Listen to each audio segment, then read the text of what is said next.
Hello, everyone, and welcome to another episode of Final Fantasy XVI. I'm your host, Darnum Lander, and it's time to continue.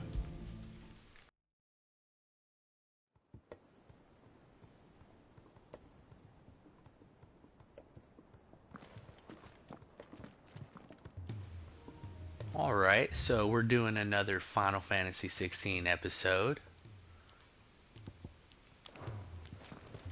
and the reason for that is because we are getting close to the end. And so for that reason, I think I'm probably just going to stay on it and ride this wave all the way to the finale. So we need to finish this one up before the next one comes out. And by that I mean Rebirth. Still alive, are you? Go on then.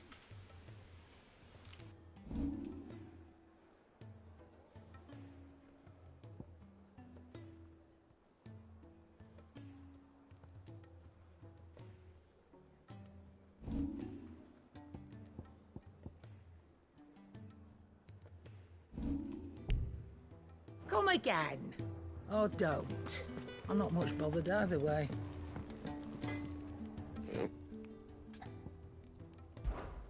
So, what'll it be?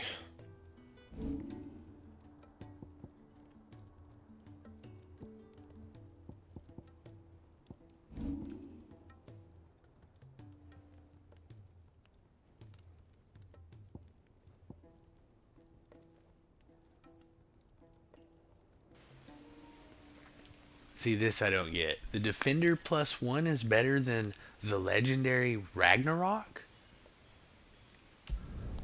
No scratches, right?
Should last you a good while.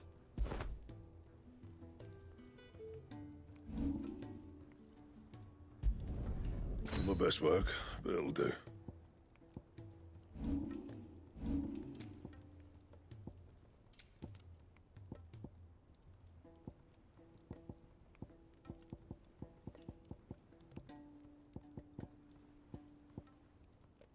Anything else?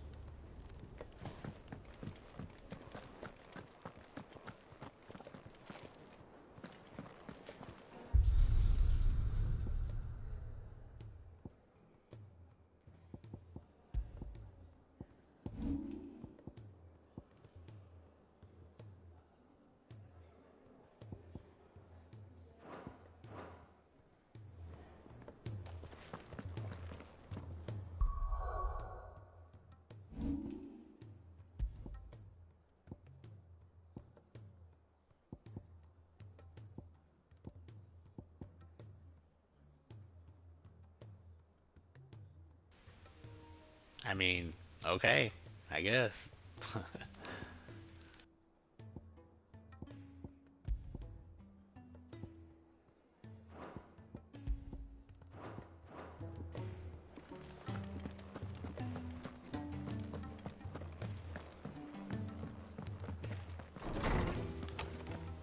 And now it's time for Previously on Final Fantasy XVI.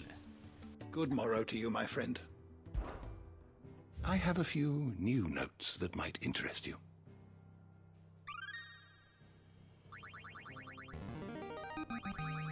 There is a rather Recorder of the fascinating excerpt Realm. I've been meaning to show you.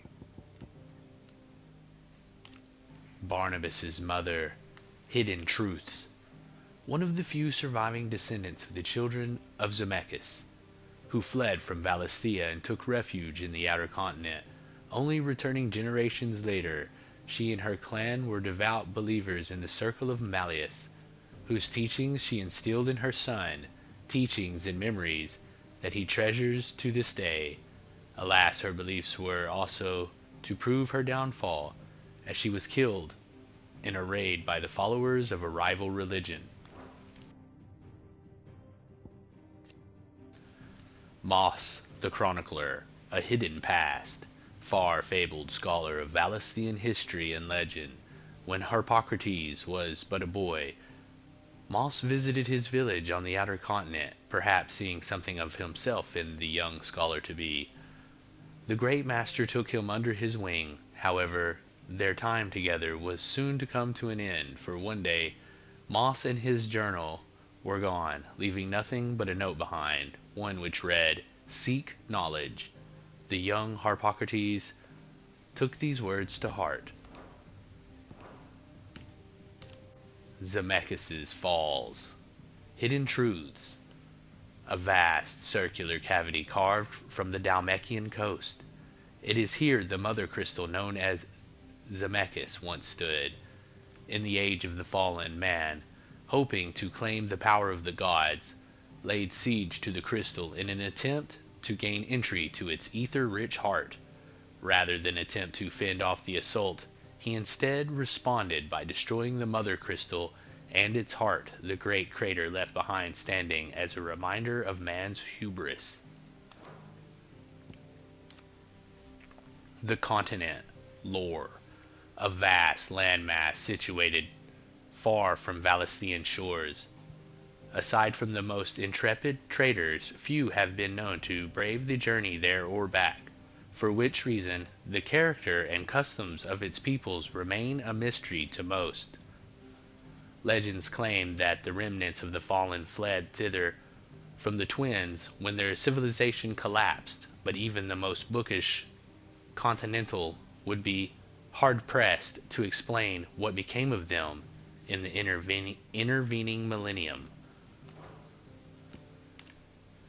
Drake's Horn, a mother crystal which stood in southern Ash, an area now lost to the blight. The fall of Drake's Horn left Drake's spine the only mother crystal on the continent and sparked a decades-long conflict for control of its ethereal bounty.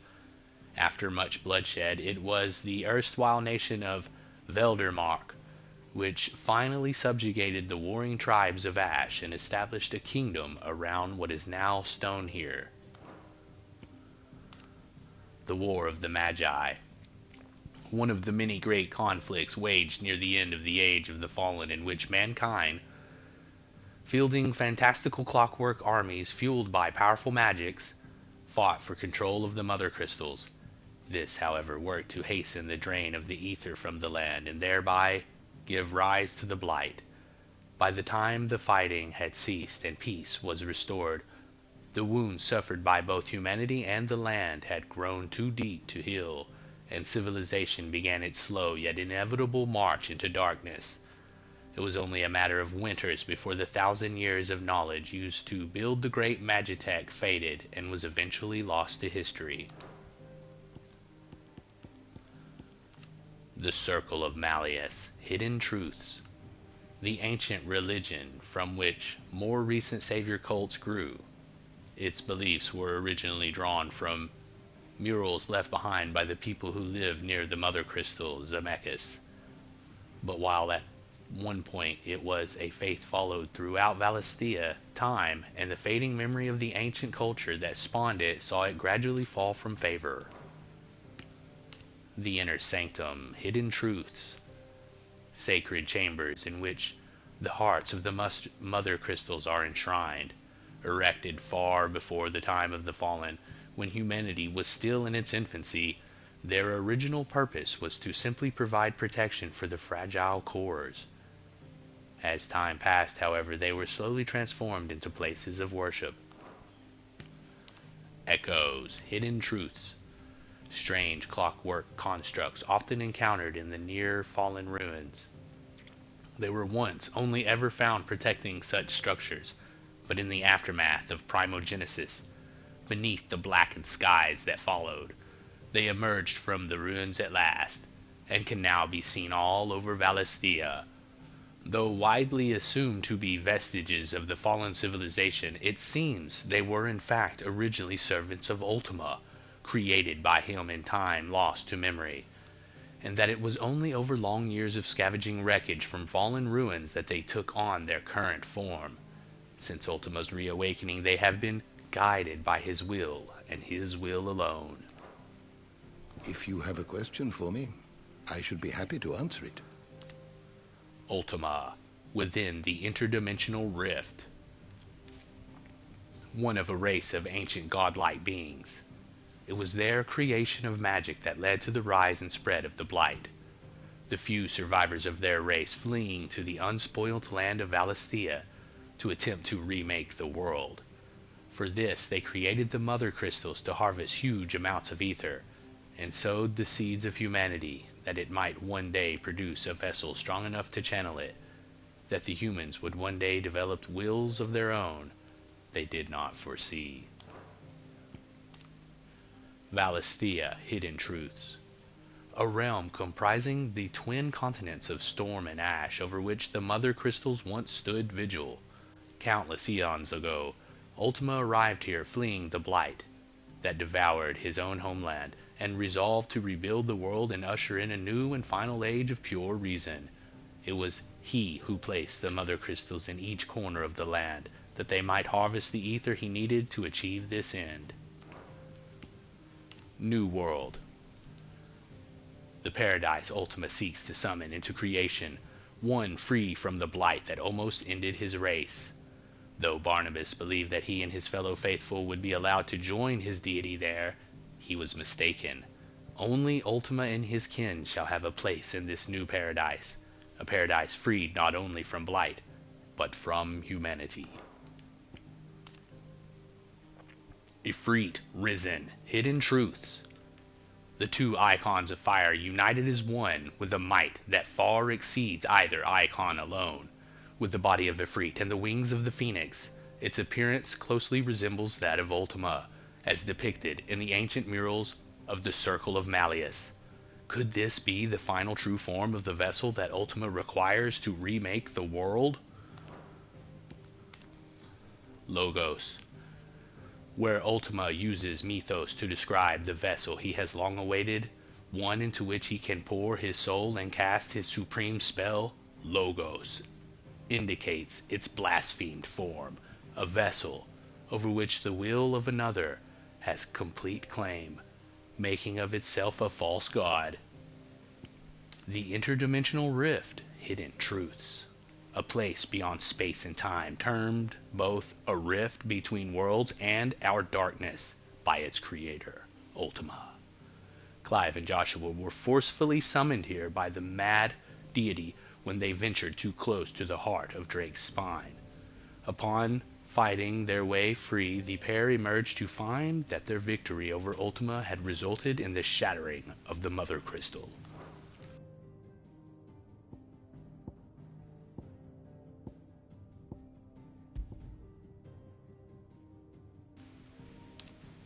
Clive Rossfield, as Mythos, dominant of the second icon of fire, Ifrit.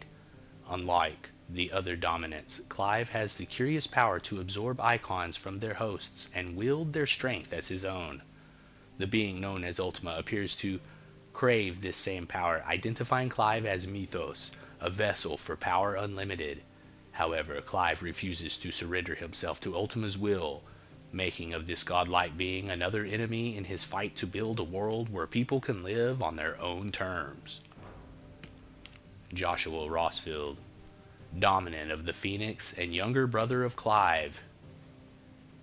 His researches into Ultima culminate in the revelation that the creature's true form is one and the same with Ifrit Risen, the creature he and his brother transformed into in the skies above the crystalline dominion. His grip upon the creature he sealed away inside himself by the altar of Drake's head ever fading, he swears to stand with Clive and fight their fate until the end. Dion Lesage, meeting with Clive, dominant of Bahamut, warden of light, knowing all too keenly how Ultima's machinations are ushering the world to its doom after the events in Twinside, Dion pledges his allegiance to Clive and Joshua Rossfield, arriving on the Enterprise just in time to ride to the brothers' rescue in Stonehere. Schleppnir harbored death. Lord Commander of the Kingdom of Waylude's armies, he was in fact a magical creation of Odin, and when his master primed, Schleppnir followed, taking the form of the icon six-legged steed. But an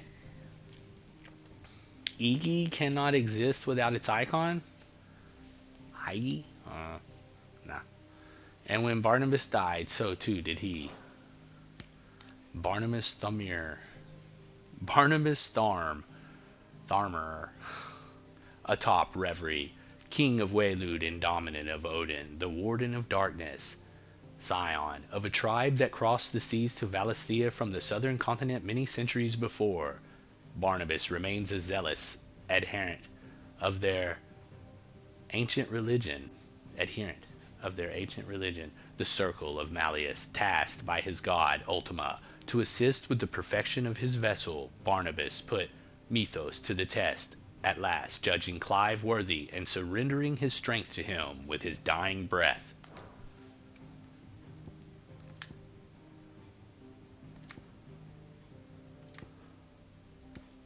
Yote, a member of the Undying, a secret society sworn to protect and serve the Rossfields of Rosaria, and the dominant of the Phoenix, who is always born in their line. While it is her sworn duty to serve and protect Joshua Rossfield, her true feelings for him run far deeper, even after Joshua relieved her of her obligation to protect him and tasked her to protect Clive's hideaway instead.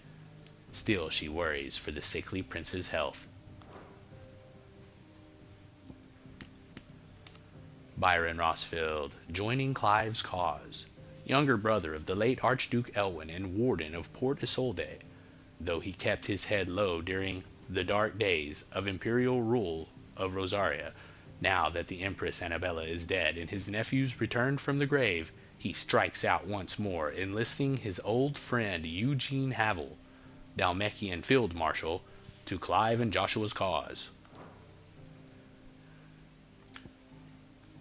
Sir Terence, at the sack of Rondella. Second in command of the Dragoons, Terence is both Prince Dion's faithful bodyguard and his lover. He joined the prince in his ill-starred coup in the Crystalline Dominion, and after somehow surviving the disaster that followed, went with him again in the relief of Rondella. It was here that Dion finally released Terence from his service, begging him to care for the orphan girl Kihil, that those to whom he is indebted might be spared further danger. Eugene Havel at the sack of Rondella. Former Field Marshal of the Dalmekian Republic. While there was a time he took personal command of his troops, Hugo Kupka's rise to prominence led to his being recalled from the battlefield by reason of his advancing age. However, it was the battlefield that was to return to him when a horde of Akashic attacked Rondella, and with the ministers either stupefied or slain, he was left with no option but to coordinate its defense. The Republican Prime Minister at Rondella, leader of the Dalmekian Parliament, not seen since the collapse of the Republican government following the death of Kupka and the fall of the Fang. Whether he was killed in the chaos or fled to save his own skin, no one knows. Edda, at the hideaway, a young woman with child who made her home in the Wayluder village of Istala. After the arch sky spread across the land, her fellow villagers turned Akashic and departed for Reverie, leaving her alone, afraid and in hiding. By fortune, she was found by Clive and Gav, who took her back to the safety of the hideaway. It is speculated that the reason she survived is because the child growing inside her is a bearer, and thus more able to resist the effects of ether.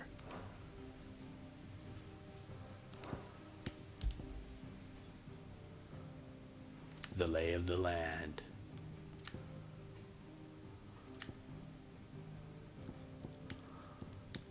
The Dalmatian Republic. A republic on the brink.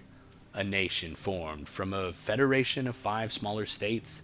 It is located in the southern half of the continent of Storm and has its capital at Rondela.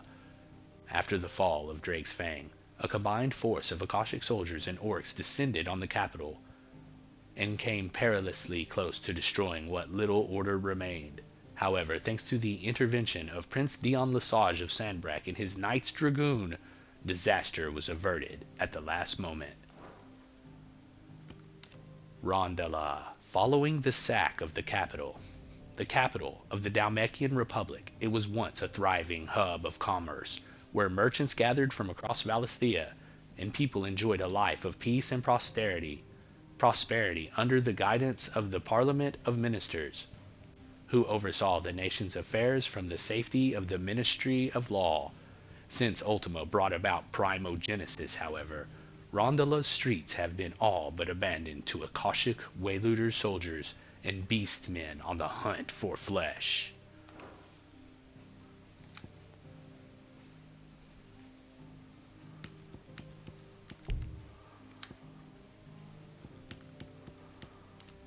The Kingdom of Waylude after the capital's fall.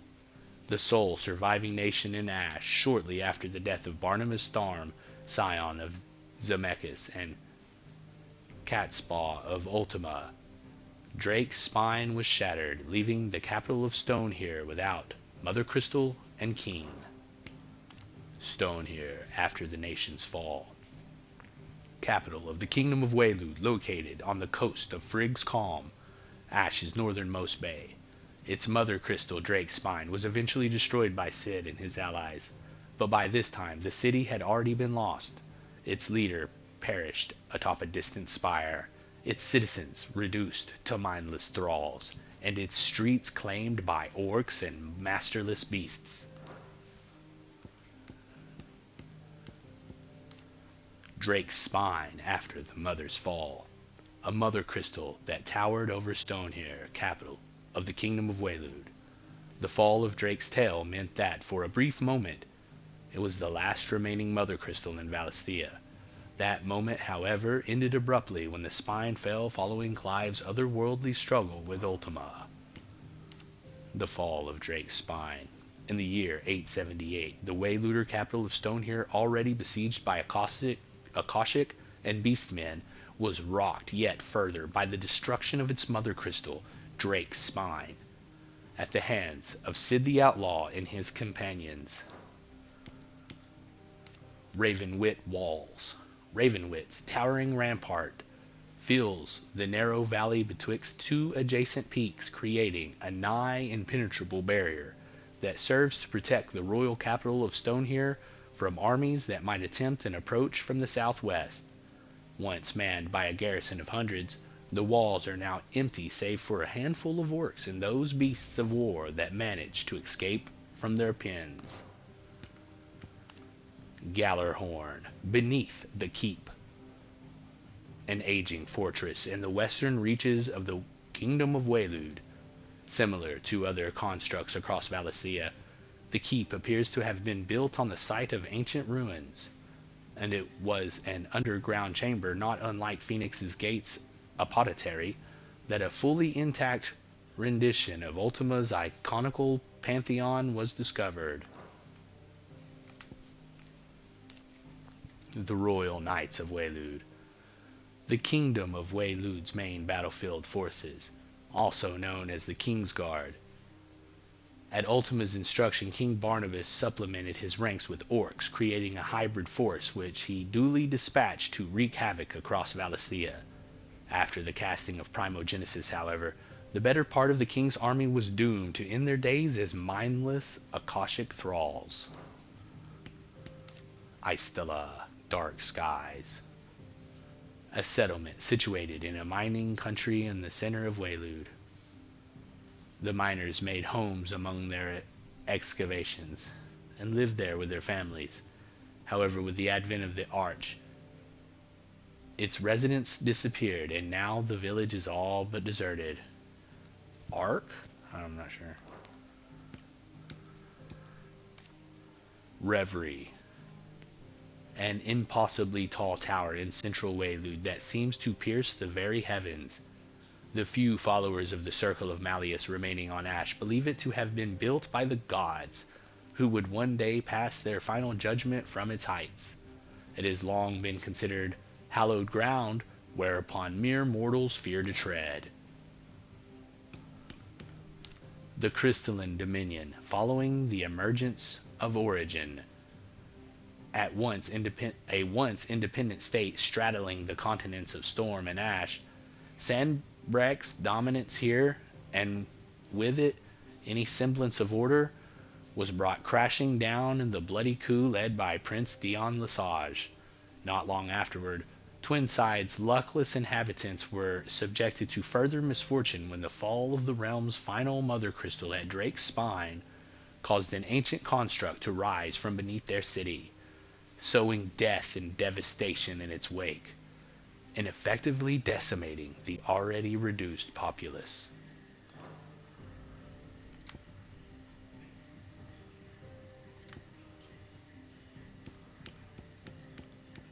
Origin.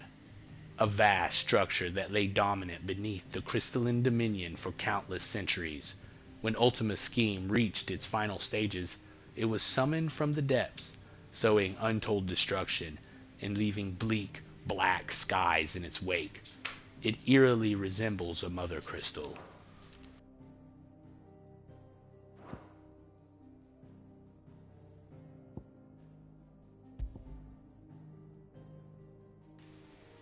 Mysteries of the realm. The mother crystals. Their true purpose.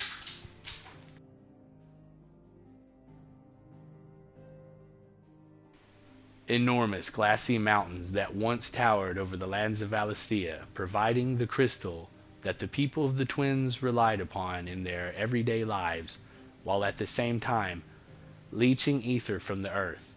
Clive and Joshua learned that they were planted here by Ultima for that very purpose, and that the creature might accumulate enough ether to cast a supremely powerful spell, one that would remake the world. The Deadlands. Hidden truths. Barren waste where the ether has dried up entirely and no longer gives the land life. Not only does this render magic all but unusable, but the ground and water are also stained darkest black, and not even the smallest seedling grows. Little to the knowledge of most Valistheans, the spreading blight is in fact driven by the mother crystals that drain away the land's ether for Ultima's ends. Though the beings flew to Valisthea to escape the blight, overuse of magic by the human civilizations that followed only succeeded in despoiling the last unblemished land.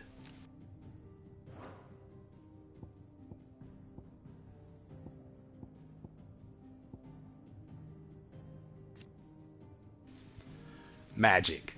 Channeling. The art of channeling ether to make one's imagination manifest.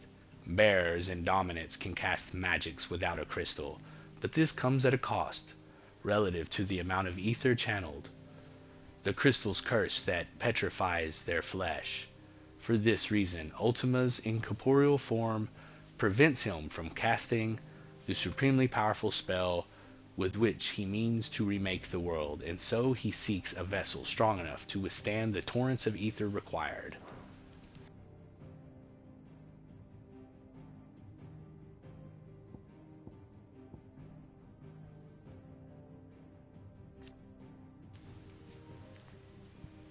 Glazeheim Wall, a vast ethereal dome created by King Barnabas Tharm using the power of the icon Odin. It is not only capable of repelling assaults both corporeal and magical, but will also consume any who might endeavor passage across its bounds. Spanning from the mining settlement of Isla in the south to Friggscalm in the north, the barrier effectively blocks any approach to the Wayluder capital of Stonehere for hundreds of leagues.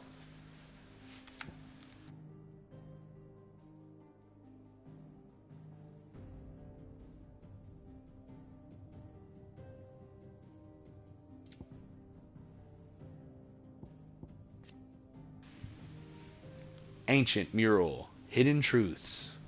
A religious image of the Circle of Malleus, an ancient faith that worshipped both the Mother Crystals and Ultima. It depicts the icons arranged in adoration of a central figure thought to be Ultima, the god that rules above them all. Joshua discovers an unblemished version in the depths of the Wayluder stronghold of Gallarhorn, and learns that the figure thought to be Ultima is in fact that of Ifrit risen, Ifrit and the Phoenix united as one. Great beasts, the behemoths and Fafnirs of the realm, large, dangerous beasts, to whom all others bow. These creatures ruled for generations as the kings of great forests or tall peaks, only to be driven from their homes by the blight and forced into unwelcome contact with humanity. They tend to have little tolerance for ethereal exposure, so it is common for them to run Akashic on the merest contact with an ether flood. Ultima's thralls, unmasked, soulless, automata largely composed of ether whose only drive is to see that their creator's will is done. They appeared all over Valisthea after Ultima brought about primogenesis and the skies of the realm fell dark.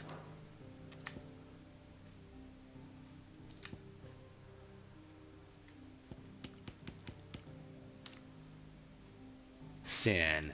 In Ultima's eyes, mankind's greatest sin is the awakening of free will, his servants straying from the path their Creator laid out for them and forging one of their own.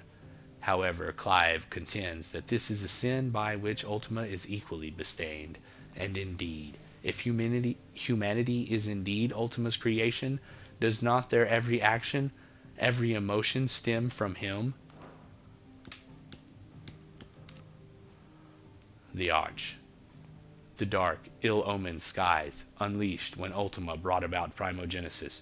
The word arch is used only on Ash, where the coming of the cursed skies has long been foretold as a harbinger of the end of all things. The Bestiary. Odin, the Warden of Darkness, who rides into battle atop his six-legged steed, black blade in hand. His latest dominant, King Barnabas of Waylude, a man scholars believe to be a descendant of the ancient motes of darkness, within whose line all dominant of Odin are born. However, they have yet been unable to prove this point on account of no records of any Odins before Barnabas Tharm having come to light.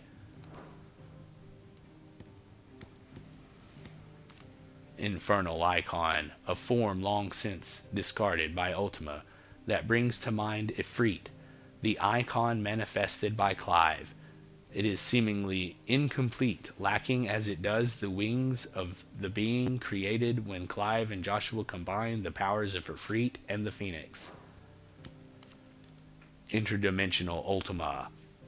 In order to further test the strength of the vessel mythos, Ultima lured both Clive and Joshua deep into the shadowy depths of his fractured mind, where he faced the brothers clad in their remnants of his erstwhile flesh, the infernal icon. Orcs, under new leadership. A species of beastmen native to Ash. Though they were seen fighting alongside Wayluder forces in both Dhalmekia and the free cities of Canver, the death of King Barnabas saw a shift in their allegiances, and they now bend the knee to Ultima and no other.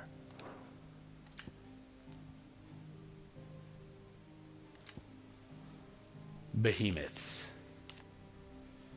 Towering agents of destruction known for their distinctive dual horns and a roar that can topple the mighty heavens.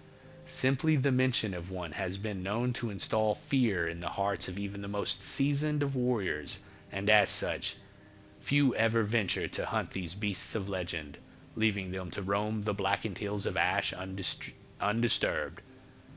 That is, save the scant few the royal army has somehow remarkably managed to fetter and tame for deployment on the front lines of battle. Beastly indeed. That was a girthy shall ever be open. lore previously on lore time. But there it is. Alright, moving on.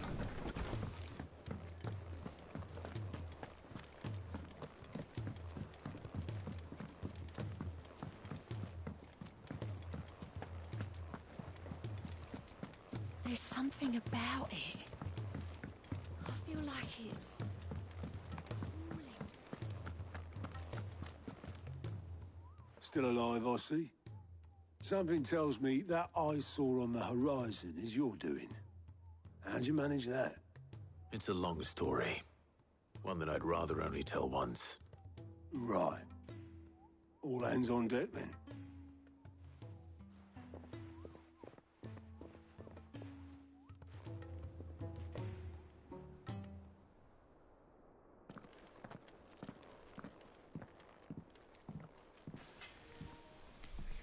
Hey, Chronica. Sorry I didn't see your message till now. I'm doing good, thanks.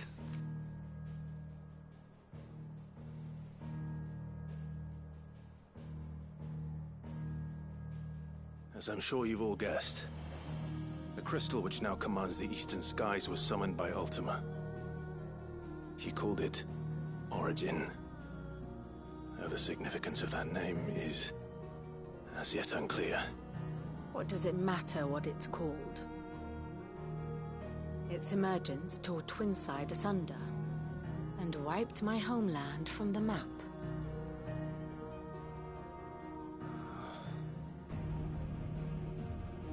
Mention of the Dominion spires can be found in the oldest of Valisthian records. But to the best of my knowledge, none provide any hint as to their true nature.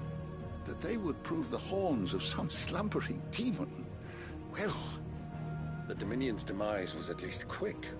Elsewhere, the Republican army cannot hope to contain the chaos engulfing Randalar. Canberra is in flames, and the Empire. Our allies are crying out for answers. I've sent the Cursebreakers to give them what assurances we can, but right now that amounts to fuck all. They wouldn't be able to stop what the skies have started in any case. People here and across the realm grow sicker with every passing day.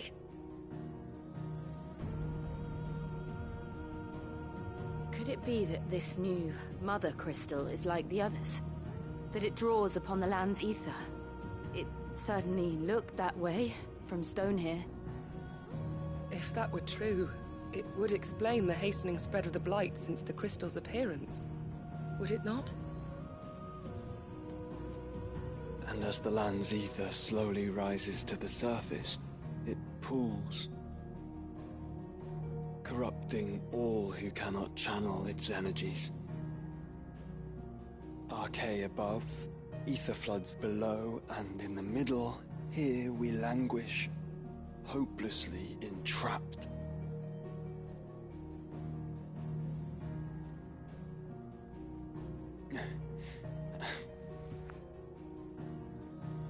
It's all right. When we faced him at Stone here, Ultima told us his true power quickens in the halls of Origin. Needless to say, we cannot allow that to continue. If we are to stop him, we will have to find a way into the crystal. How are we gonna manage that then? It's up in the sky. And fast as she is, the Enterprise can't fly.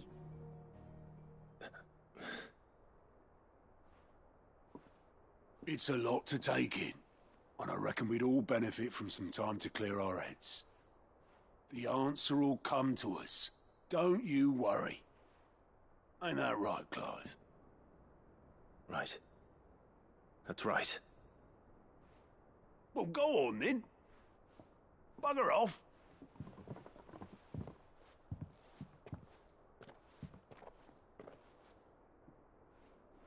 Same goes for you, Clive. You won't solve anything like this. Trust me. Go and get some fresh air, eh? Thank you.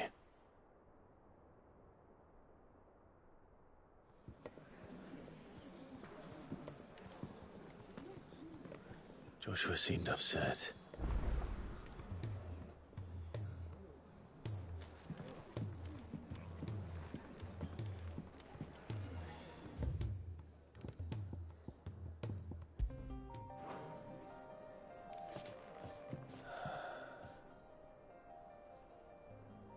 is much to consider. Unless you've taught our chocobos how to fly, I won't be scouting this one for you, Clive. You're on your own, but not alone.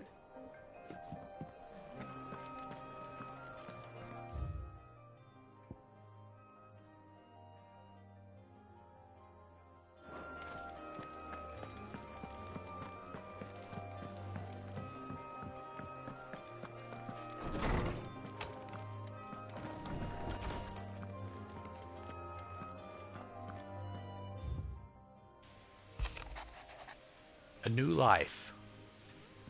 While the going was slow and not without the occasional run-in with some straggling orc, I saw Etta back safe to the Shadow Coast, where Mid was waiting kindly with the Enterprise. On the voyage home, I like to think the poor lass opened up a little, telling us about her life and the life she wants for her baby. But I suppose it's up to us now to make certain the little one gets it. Gav.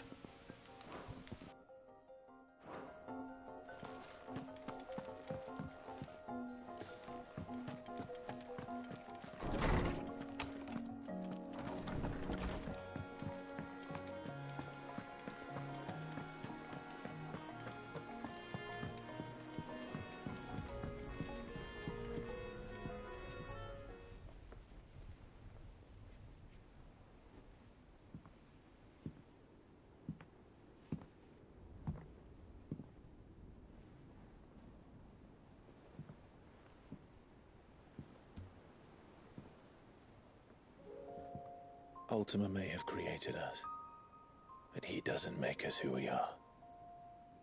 Only we can do that. And if he would have us fight for our survival, so be it. It's what we've been doing all along. Much like Ultima himself, it would seem. His new world being naught but a means to survive. And so, we must contend to decide which of us shall inherit the land. Should Ultima prevail, it will mean death for us all. Of that, we can be certain. But even should he fail, what world awaits us? A withered, godless place, where our newfound freedom will most like prove a chain in itself. Well, that may be. But a chain can always be broken. As long as one has the will to break it. It won't be easy. It may take generations. Centuries of suffering. And that is, if everyone plays their part. But it will happen. And when it does, it will be on our terms. That is the world that awaits us. Indeed. And what better world could one wish for?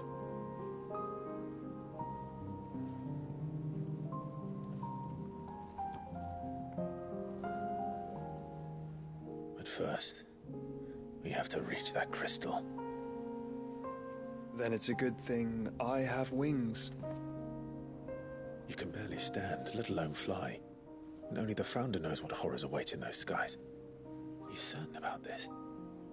Am I certain? I am the Phoenix. I will do what I must. This is our fight. Remember?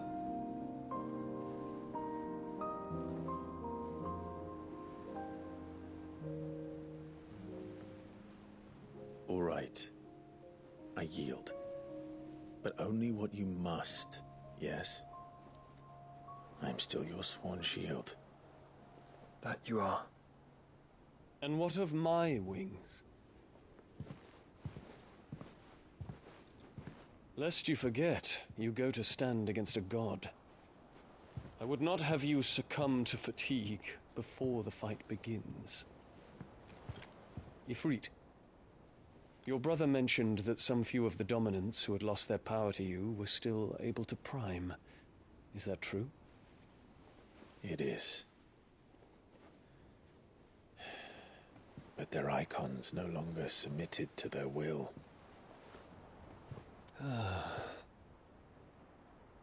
Then mine will have to be stronger.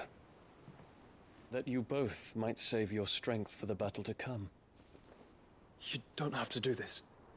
If you do, there's a chance you might lose all you have left.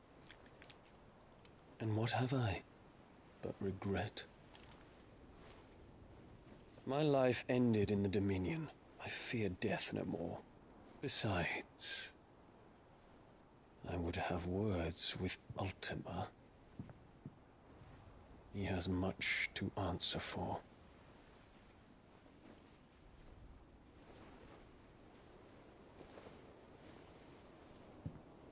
We are in your debt, Dion.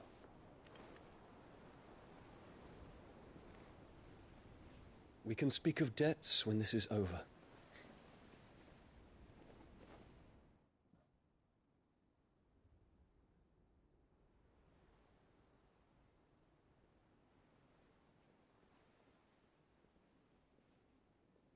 He speaks like a man who knows he's not coming back. And has come to terms with that. That doesn't mean that we have to. Does it, Clive? Time to talk to Jill. I only hope she understands.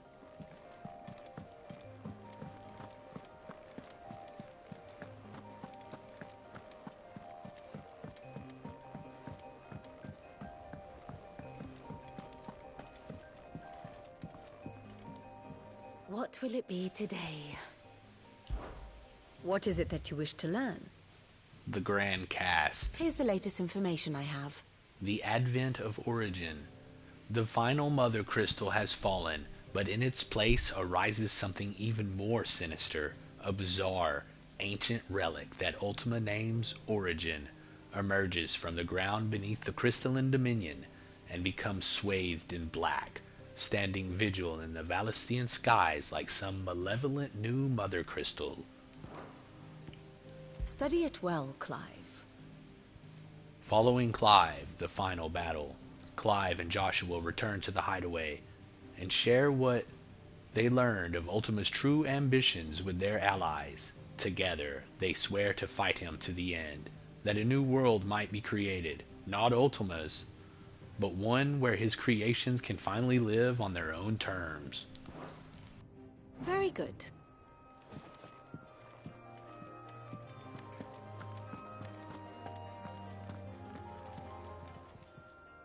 How may I help you today, Clive? Is everything we've received and everything promised? Faithful Undying, we are the shadows that quicken in the Firebird's wake, and from the shadows do serve our Lord and those who would be his wings. The Undying. Ring of Swiftshot. All yours. All done?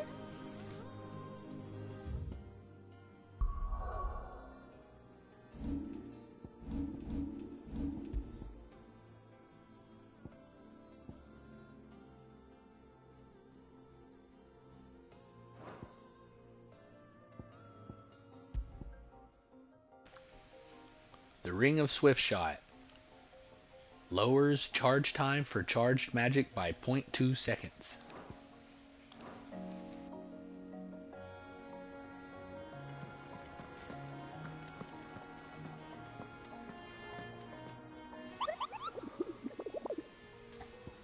Alright, let's go hunting.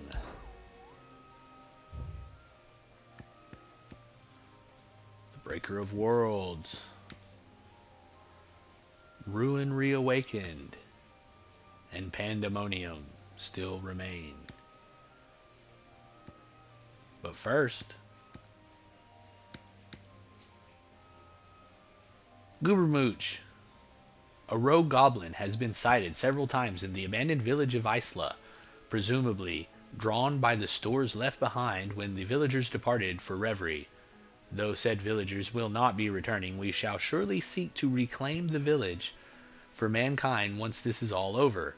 I suggest that we end the goblin's misery now before he tears the houses down in his search for sustenance. Isla, Welude.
There he is.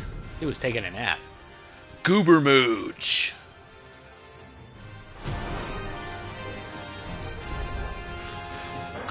Ash. How the hell did he cross the strait? Let's try.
A primitive battle horn.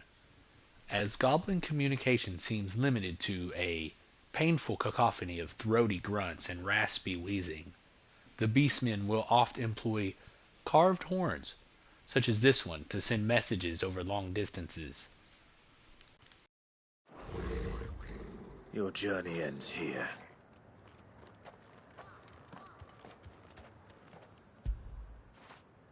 Where would I be without you?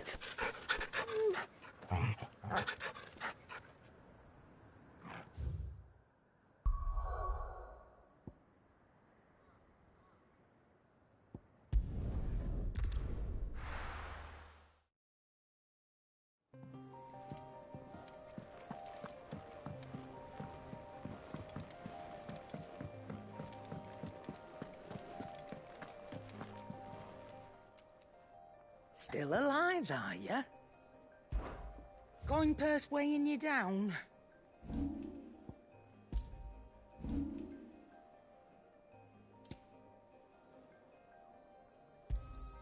You'll not find a better price than that.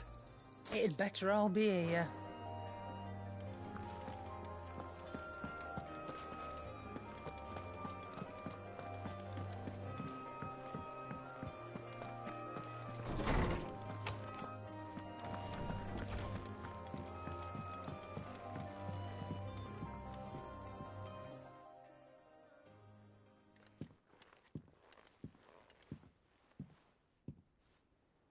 Come to wish on a star. That might not be such a bad idea. This is it, Jill. You know what I have to do. Why I have to do it. There's no turning back now. This is where our journey was leading us. Where it will end, for better or worse. I could pray to Metia for you. But you'll be all right, won't you, Clive? You always are. I did promise we'd watch the moon together. I'll be waiting.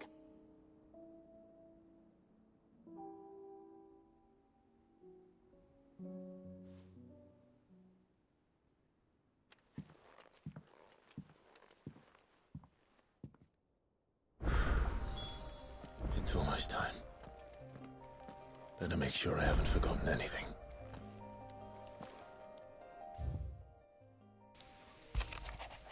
In search of a lost tome.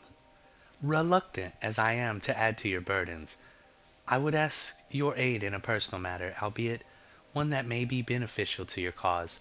There exists ancient text deemed so injurious to modern thought that mere possession is deemed a crime, and it was a chance encounter with one such tome from a distance that sparked within me the scholaristic curiosity which burns to this very day. I wish to enlist your aid in reclaiming that text. Should you require further incentive, know that I am willing to offer compensation for services rendered. Vivian. Something tells me this is no mere adventure story.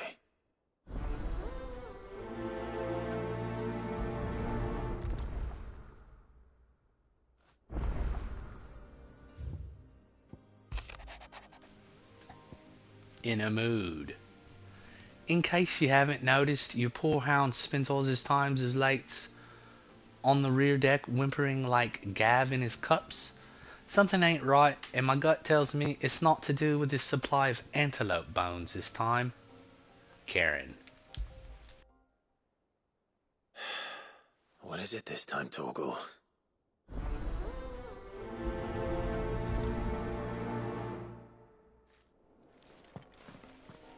Torgal's a good boy. We gotta make sure he stays happy.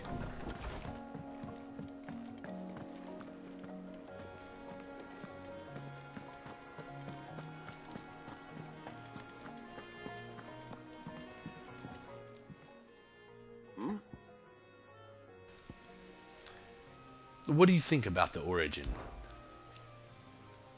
You're set on this plan of yours, then? I am. Huh. Huh. You never were one to shy away from a fight. Some might say it runs in the family. Your father would be proud. Thank you, Uncle. I know he'll be with us up there. As for down here... You may take comfort in the knowledge that the realm will be in my capable hands until your return. Indeed. Clive, my boy! Rutherford informs me that we owe you our thanks. Hadn't intended for you to get involved, but such are the times we live in, huh? I would have done the same for anyone else. You're far too modest, Clive. You'd make a terrible nobleman. But tell me, is the realm truly in as dire a state as Rutherford suggests? From what little I saw, you were right to be worried. I suppose I should have expected the worst. But I was rather hoping the great and good of the realm might have things a little more under control. Alas, it seems that firm leadership is in short supply these days, and without it, the people are bound to lose their way. We must move quickly. But where do we start? True, the challenges that face us are many. But in my estimation, there are two key areas to be addressed before any other. The realm's armies and her larders. As you've seen firsthand, it's every man and woman for themselves out there. Certain cities have banded together to try and maintain some semblance of order, yes? But such cases are few and far between.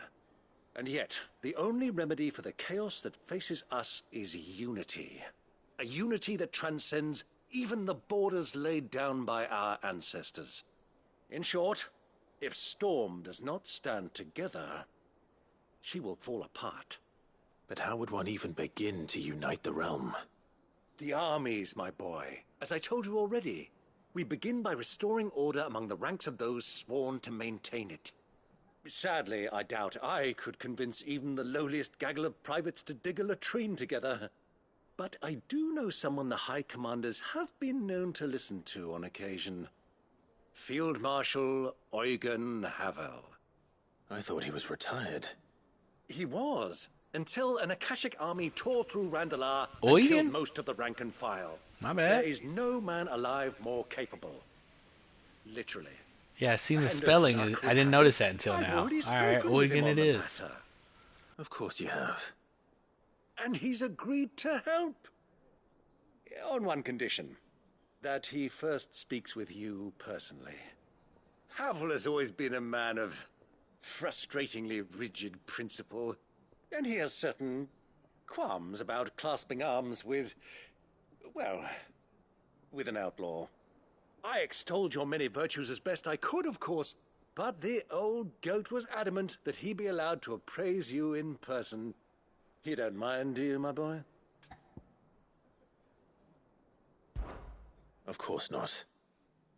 As long as chaos reigns, we will never build a better world. I'll do whatever it takes. And if the Field Marshal wishes to speak with me in person, then so be it. That's the spirit. I'll leave for Randalar at once. Would you send a Stolas? Of course. Rutherford is already in the Dalmekian capital. I'll have him tell Havel to expect you forthwith. Excellent. Thank you, Uncle. No, thank you, Clive.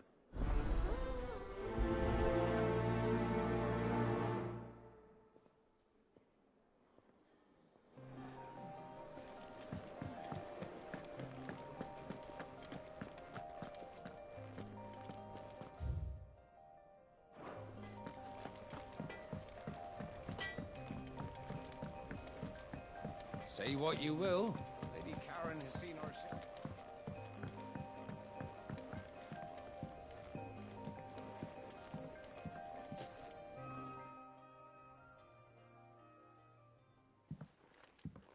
Pining for something, boy. What is it? What do you see out there?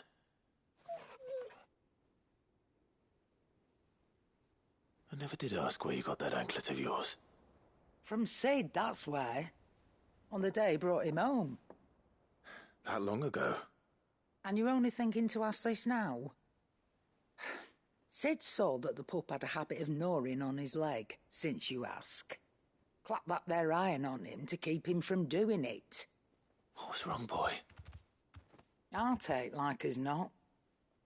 Must have been hard on the poor whelp losing his loving masters at such a young age.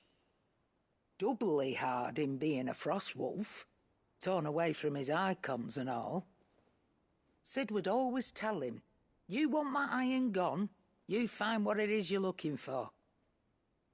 I reckon what he was looking for was you. I'm sorry, Torgal. Sorry for making you wait so long. Let's get that thing off you.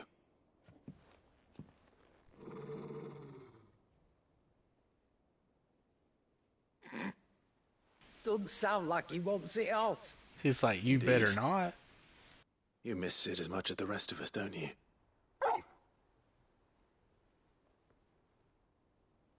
You want me to go with you somewhere?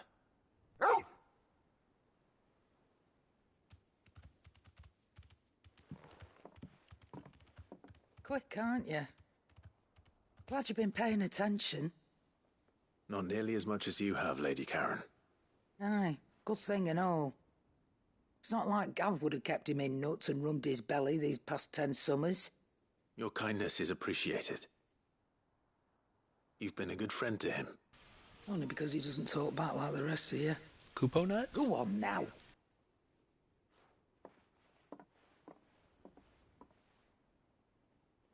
Where to then, Torgal? Speaking of Kupo nuts, I can't wait to do some chocobo husbandry in Rebirth. That's what I'm saying. We got to power through and get done with this 16 playthrough. We're getting close. And then that way, because coming soon, less than a month away, Final Fantasy VII Rebirth. It's going to be so good, dude. I've been looking forward to this for a long time.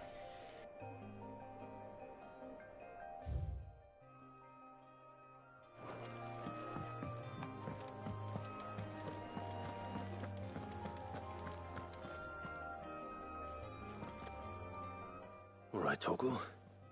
Where are you taking me? I'm going to need a little bit more than that, boy.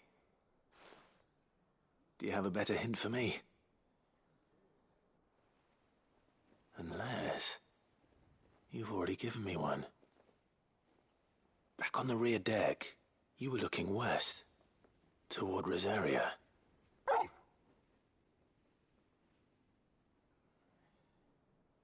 Why don't we try the rookery?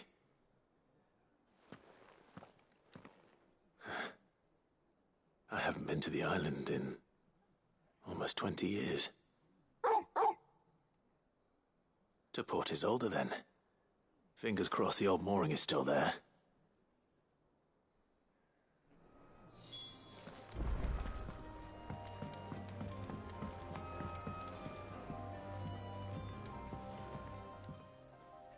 Ah, Clive. So then, brother, what do you think about Origin? This is it then, brother. Our last dance with Ultima awaits. Only the Founder knows what awaits us up there. Indeed. But whatever we find, we shall overcome it. It would not do to disappoint our friends. They all believe in you, Clive. They would follow you to the ends of the earth if they could. You're wrong. My friends don't follow me. They spur me on. I couldn't have made it this far without them. Not without you either, Joshua. You gave me your blessing and made me your shield. Without you, I don't know how I would have even survived. Even when we were apart, you were always with me. and I trust you'll be with me now until the end. Of course. Whenever that may be. Joshua, what's wrong? And don't say nothing. It's not nothing. I've received word from Cyril. The Undying have found Father's will, or something akin to it. His will? How? And where? In the crypt beneath Rosalith Castle. After Kupka was kind enough to drive out the Imperials, the Undying took the opportunity to recover what relics of the Duchy yet remained. And in the process of doing so, they found a letter from Father. I'm surprised anything survived down there. Cyril asked that I join him in Tabor at my convenience. I have been meaning to go, but... would you join me? Of course. I want to know what's in that letter as much as you do. Very well. I am ready to leave when you are.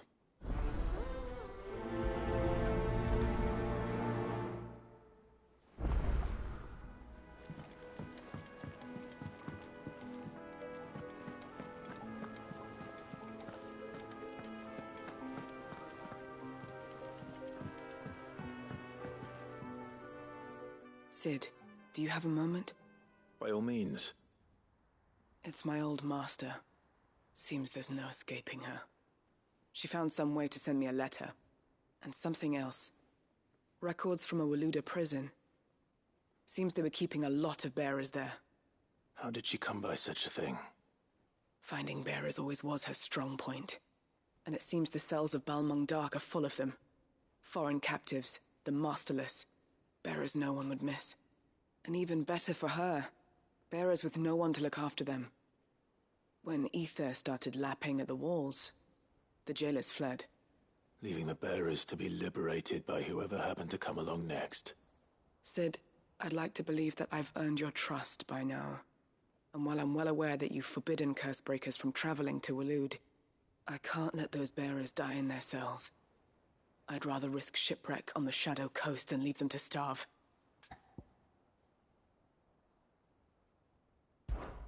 We'll be needing the Enterprise if we're going to navigate the Narrow. Does that mean... I'm making an exception, but we travel together. And we stay no longer than we have to. Ash is an inhospitable place at the best of times. We save as many as we can, and we leave. Thank you, Sid. There was a name in the prison register. A name from my past. Chadwick. Another of my former master's protégés. A gifted soldier, and the closest thing I had to family. The thought of him held captive in that place. He must be very important to you. He was. Is. Then we find him. The entrance to the prison lies in the shadow of Ravenwit Walls, just beyond the portcullis. We should head there as quickly as we can. I only pray there are still bearers alive to save. As do I, Doris.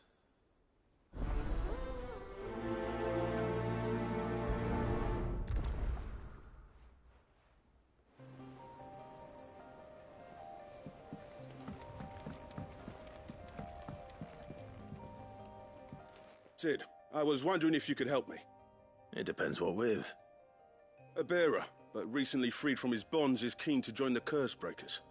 As you know, the work we do is not easy, which is why we test every volunteer's suitability. I was hoping you could oversee this one's evaluation. I don't mind, but why this one? Because he wants to be a scout. Our ranks are filled with men and women capable of breaking chains and putting slavers to the sword.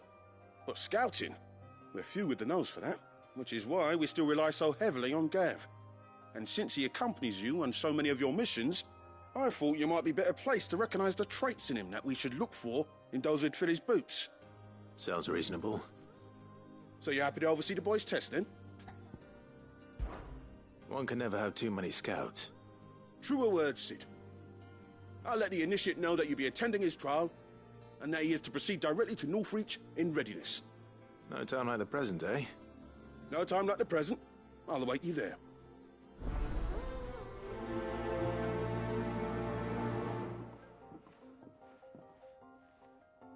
Northreach. I don't suppose they could have chosen somewhere closer.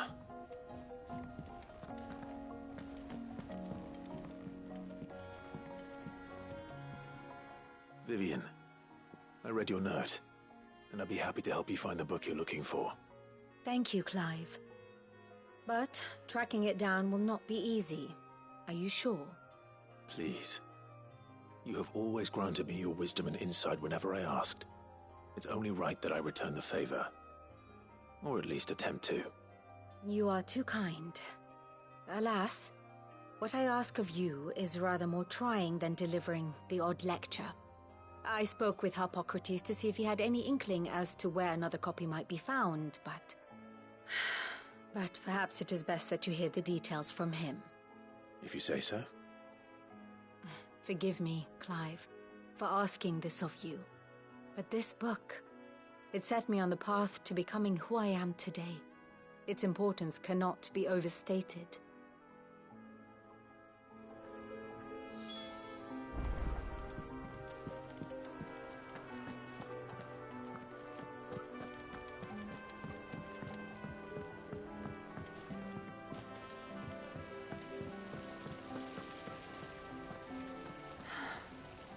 All this time, my heart has wandered hither and thither in search of the perfect companion. When all along he was here, standing right beside me. I mean, thanks, but, kind of spoken for.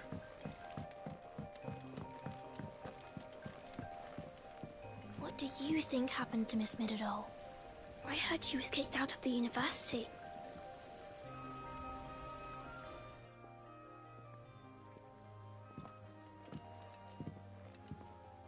Sid, you have to help us.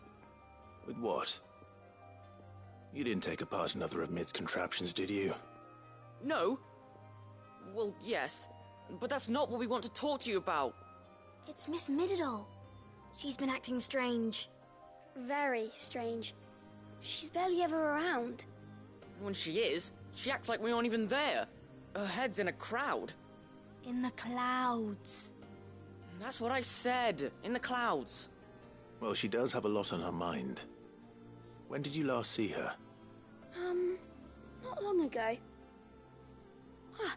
Right after she got back from saving you from Stoneir. Then it's probably just about the Enterprise. It did take quite a battering on the way there and back. You didn't break it, did you, Sid?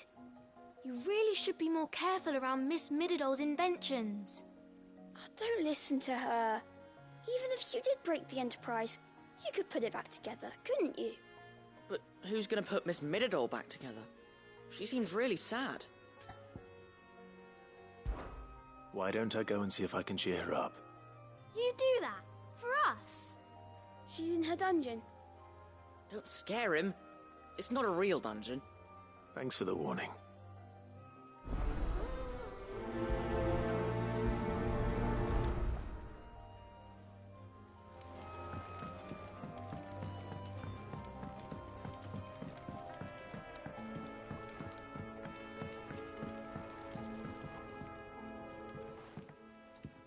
Mid, if you have a... That's it! I knew it! The answer was right here under my arse all along! If this doesn't steer to the skies, nothing will! To the skies? You aren't trying to give the Enterprise wings, are you? What else would I be doing? The children seem to think you're avoiding them. They're worried about you. Is this really so important that you need to shut yourself away from everyone? The Enterprise is already the fastest ship in the realm, and that's with the sea beneath her. But what if she weren't bound to the waves? What if she weren't bound to anything at all? It's not fair. The gods get the skies all to themselves, so I'm gonna do something about it. The Fallen had their chance, but they relied too much on magic. And see where that got them. But not me. I've discovered how to do it without. Well, almost. First I need to make a prototype.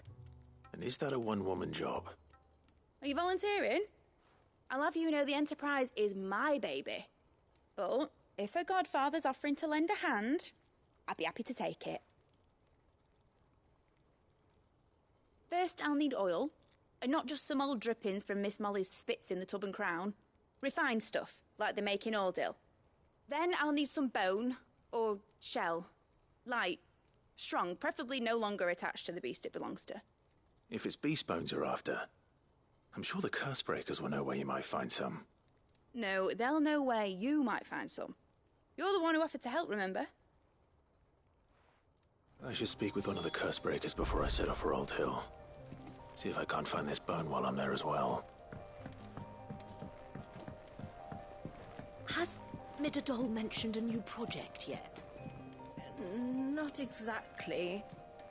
She seems preoccupied, but then again...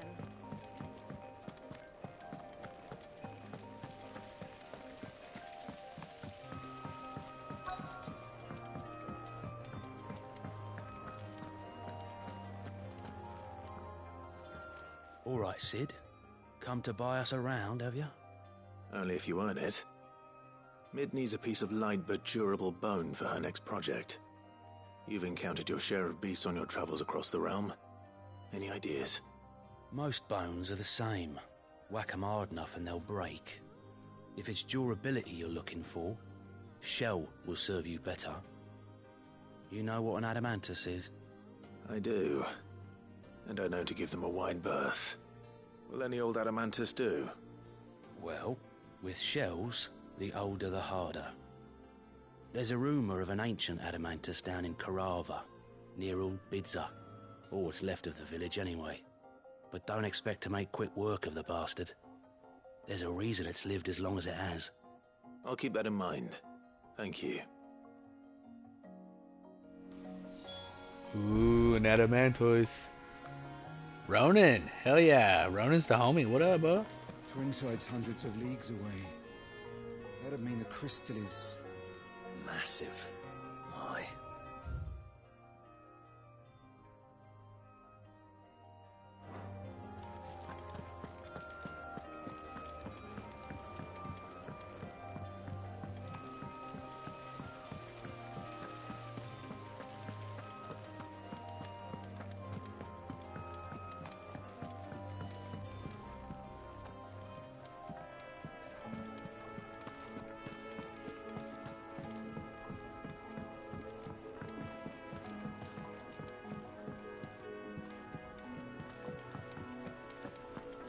I will not let them be forgotten.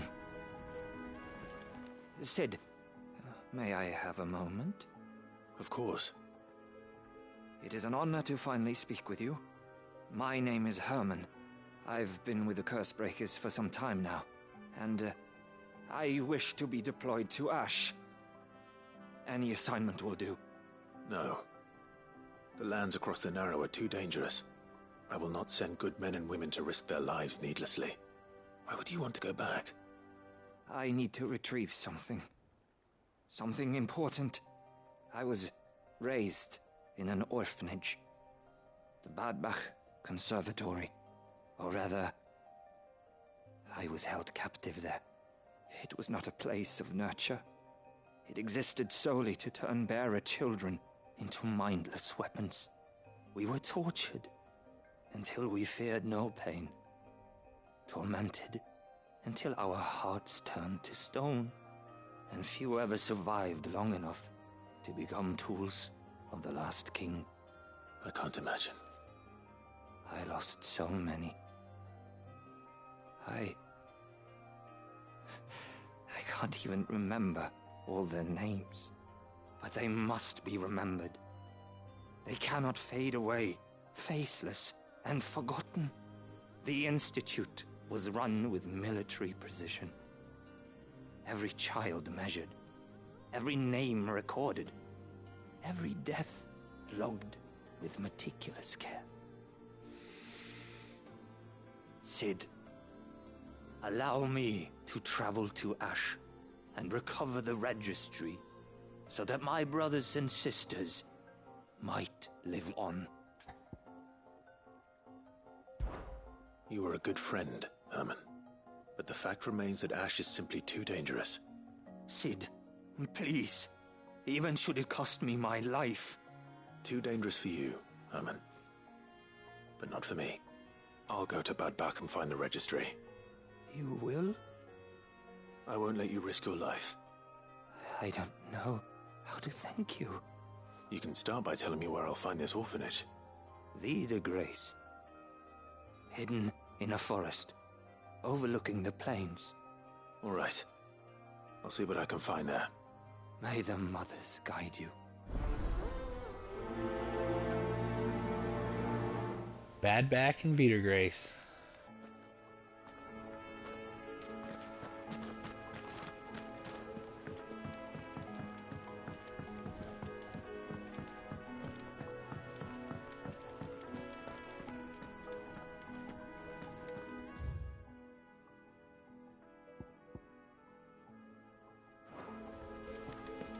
See, I think it makes most sense that you would go around and collect all the quests before you leave the headquarters. You want to do things locally as efficiently as possible, right?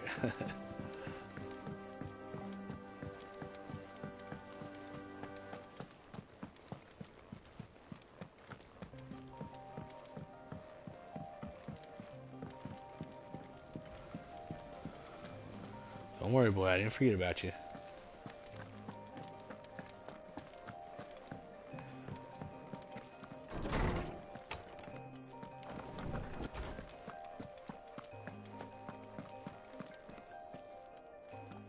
Ah, Clive, my boy. What a pleasure it is to see you. Harpocrates. There's something I need to ask you. I've been charged with locating a book called From a Distance. Then you seek a rare gem indeed. One whose name I had not thought to hear from your lips. You've been talking to Vivian. Right as always. But she didn't seem keen to tell me very much. I take it she didn't like what you had to say. And yet I gather it did naught to dissuade her. Clive, if the young professor has tasked you with obtaining a copy, I fear she asks the impossible. The executors would not allow it. The executors? Coveters of Secrets. A clandestine organization committed to the collection and intenebration of forbidden texts and technologies. One such text being the tome Vivian seeks, chronicling as it does the true history of the enslavement of bearers. A tale which could overturn the established order were it ever to become widely known. Or, so rumor has it. I've never actually read the thing, or even set eyes on it for that matter. How is it that I haven't heard of this organization? Why, secrecy is the executor's watchword. They lurk in the shadows, emerging only to seize that which must be seized, be it books, inventions, or people, before disappearing again, leaving nary a trace. Which would explain why Vivian's copy was snatched from her grasp not long after she found it. By the hand of the executors, yes. But what drives them? Self-interest or ideology? Fine question. Sadly, all that is known of the executors can be recounted in a single breath. You may just as soon ask me of their origins, numbers, or the identities of their leaders. Any answer I give would be pure speculation. Then my hunt was doomed from the first. What was Vivian expecting? That I'd pluck it from thin air? Not from thin air, no. From ash.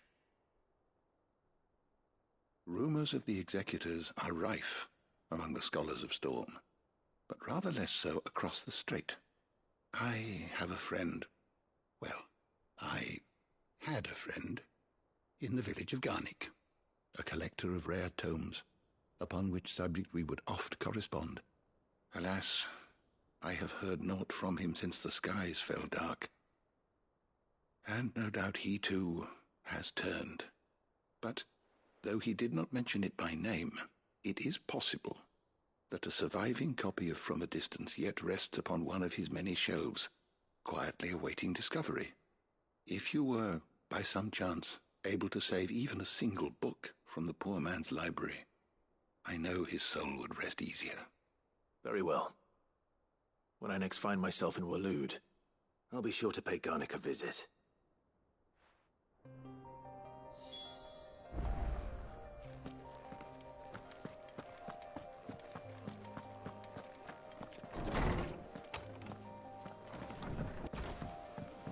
I think this is our last batch of side quests, so they gave us a whole bang of them. This ain't even all of them. There's still all the other places all over the world. Come back. This is just the side quest for the hideout. It's just a big crystal. How hard could it be?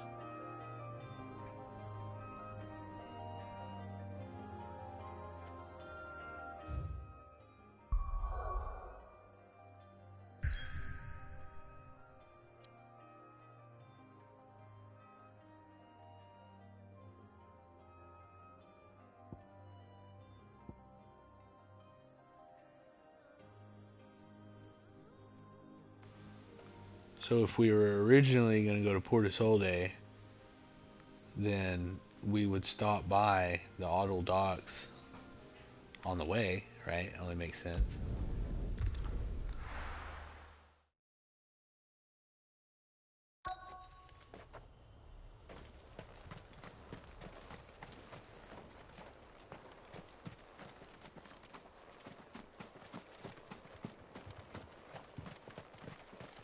Caution, brother.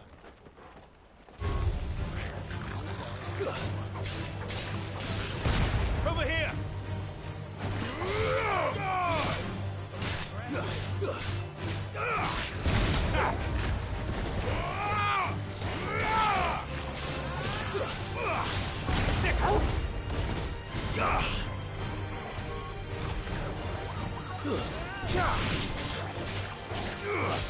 Get him!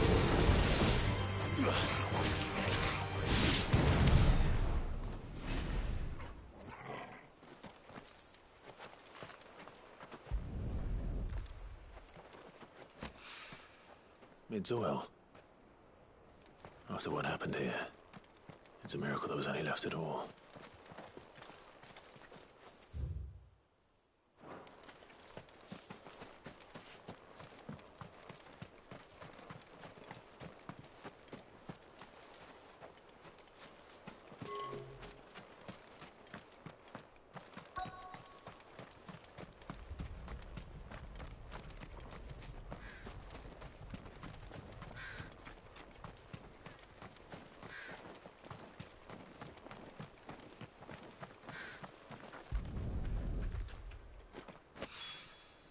This should be enough.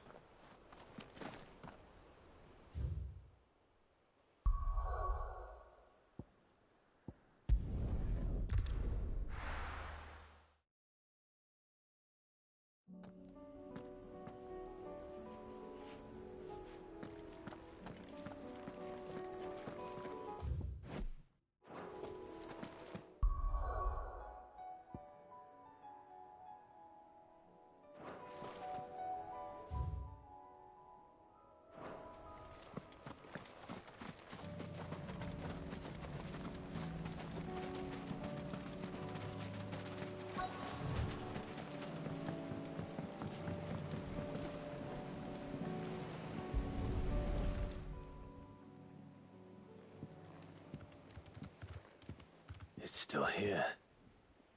After all these years. A lot smaller than I remember. And you're a lot bigger. You might have to swim, boy.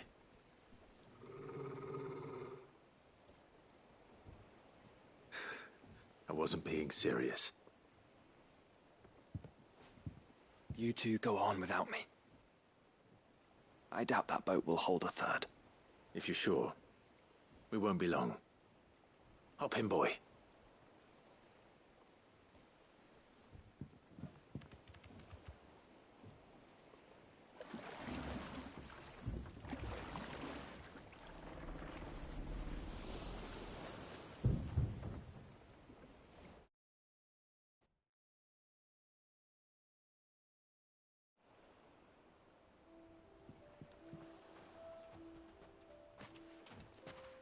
This place hasn't changed at all.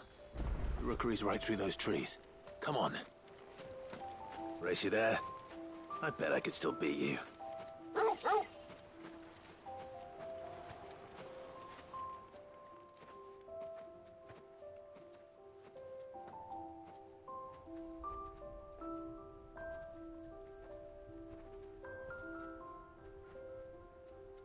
Here we are.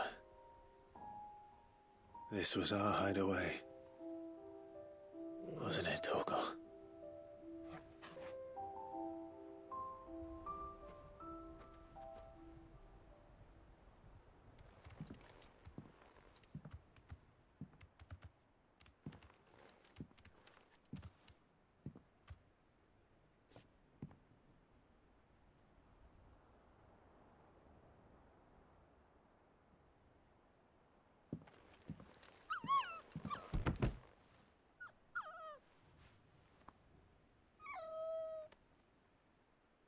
Coming here helped me to forget who I was. Or wasn't. Prince, shield. Son his mother could love. Had I been any one of those things? Perhaps.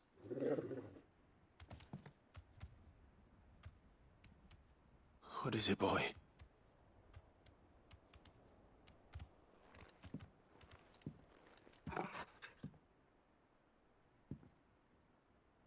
This is all from the castle. And Phoenix Gate. Did you bring these here?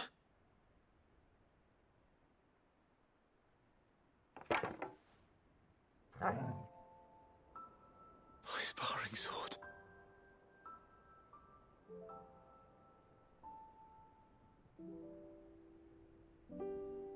Well. You never stopped looking for me, did you, boy?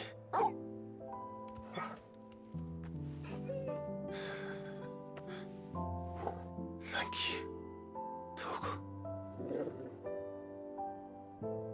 For never giving up. For never forgetting.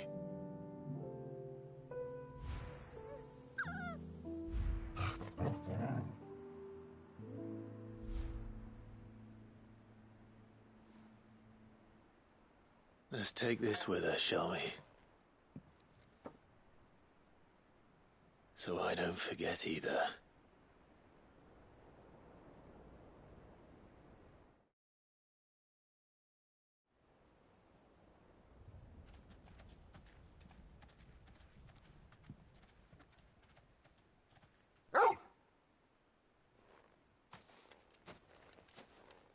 That's not the way back to the boat, Torgal. All right. I'm coming.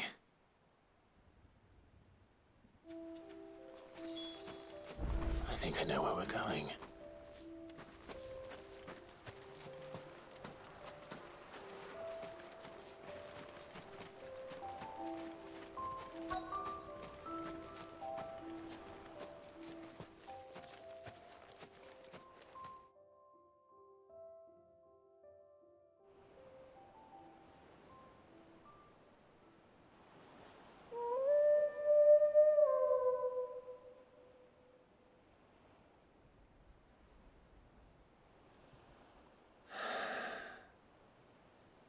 People always talk about the importance of putting the past behind you.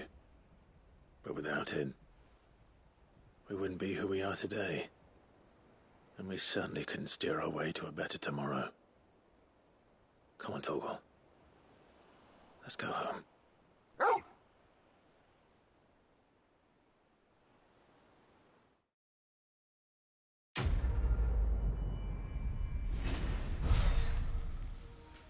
More than words. Quest complete. Charred sparring sword. Clive's old sparring sword salvaged by a faithful friend in the aftermath of the Ironblood invasion 18 winters past. Remember, Clive, your blade is not your only weapon. Rodney Murdoch.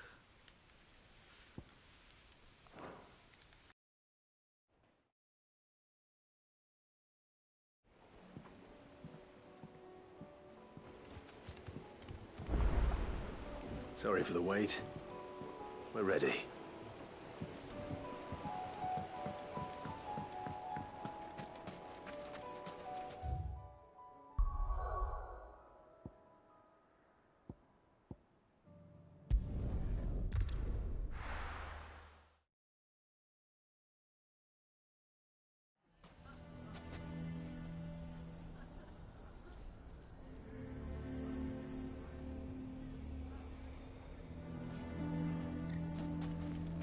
the hell would Victor take the bearer's side? For a share in Lubor's ill-gotten gil, perhaps?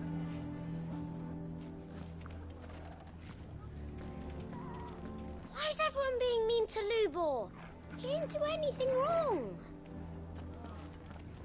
I'm going to go with him.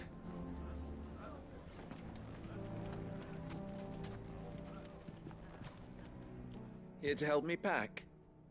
Thanks, but I'll be traveling light. I'm almost finished already, in fact. You're really going to go through with this, then? I am. But before I go, there is one small issue I'd like your assistance with. Well, two, in fact. If it's within my power to help you, I will. It's the children. I refuse to let them share in my disgrace. And if I leave them here, they surely will. Our friendship would see them ostracized forever. But I can't take them with me either. I can think of only one place where they are certain to be safe and provided for and loved. The Hideaway. Of course. The children would be more than welcome. Thank you, Clive. I will not forget this. Lubor, are you still here? What is it, Ferda? You look pale. There's been a flood in the Velcroy, a damn big one. The League of Outlaws encampment was completely submerged in ether. What? Every last one of the bastards has turned, and they're headed this way. Bandits are one thing, but Akashic bandits are quite another. The town guard won't stand a chance against them. We need to evacuate. There's no time to lose. Ferda, gather the men. The Akashic may strike at any moment. We must make ready to cover the townspeople's escape. Well, what are you waiting for? Yes, my lord. Clive, change of plan. The children stay with me for now. I need you to find Conrad and Natalie. Tell them to prepare for a full and immediate evacuation. Understood. I'll do what I can to convince everyone else. Wish me luck.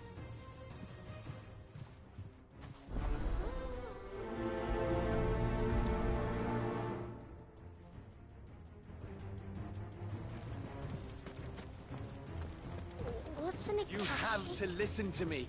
They're coming. You need to evacuate. Know your place, bearer. Why do they always have to make such a fuss outside? It's driving away our customers. What's the commotion? Ah, it's you. What do you want, Lord Underhill? To pass on an important message. There's been an ether flood out in the Velcroy. The camp where the so-called League of Outlaws were gathering has been swallowed. They're no longer just bandits. They're Akashic now, and they could be here at any moment. You need to begin preparing for a full-scale evacuation right away. Oh, do we?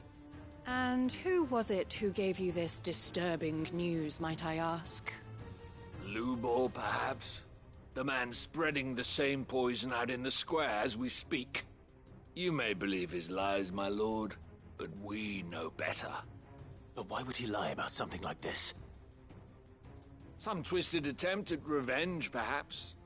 If he had not been unmasked, he may well have been elected our leader. A great honor for one of his kind. One he might well feel aggrieved at having been denied. Lord Underhill, forgive me, but it has become all too evident where your sympathies lie. Lubor cannot be trusted, and neither, therefore, can you. You may not trust me, but for the sake of your people, ask yourselves if there is any chance that this is true. There isn't. You can be certain of that. Now be off with you. You're making a mistake. Come, Clive. If our words will not move them, then we must find another way to help save the town. You're right. Let's speak to Lord Ferda. To listen to me. They're coming. I think we'd better shut up shop. What's Lubor raving about now?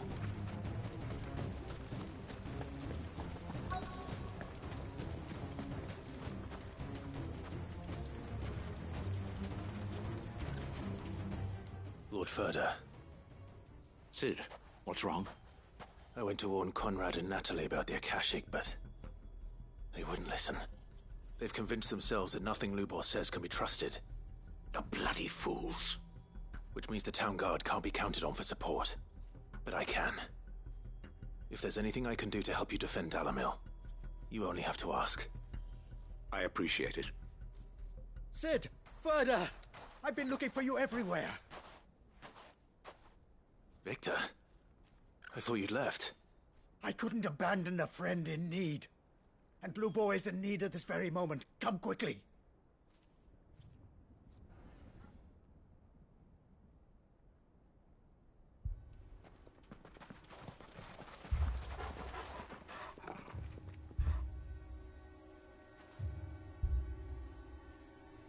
You have to believe me! The Akashic are coming! They don't eat, they don't sleep, they don't tire, and they don't care who they kill. They're unlike anything that's come before. There won't be no parley, no mercy granted! We may have saved the town once, but this is different. I do not ask that you forgive me, but please believe me. If you do not run, you will die. You will all fucking die!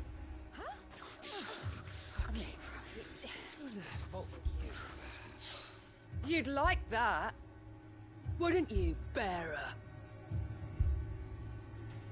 Yeah, with us out of the way, your kind will be free to claim Dalamil for yourselves. It's you who should run! Run, bearer! Yeah, run! Run! Far, far away! Run! Just go. Yeah. Yeah. Go! Come on, then. Go on! Just go. Lubor, wait. Someone's coming. Go! Come on! Stop! You're hurting him! Ah! Ah! Oh. Oh. Ah.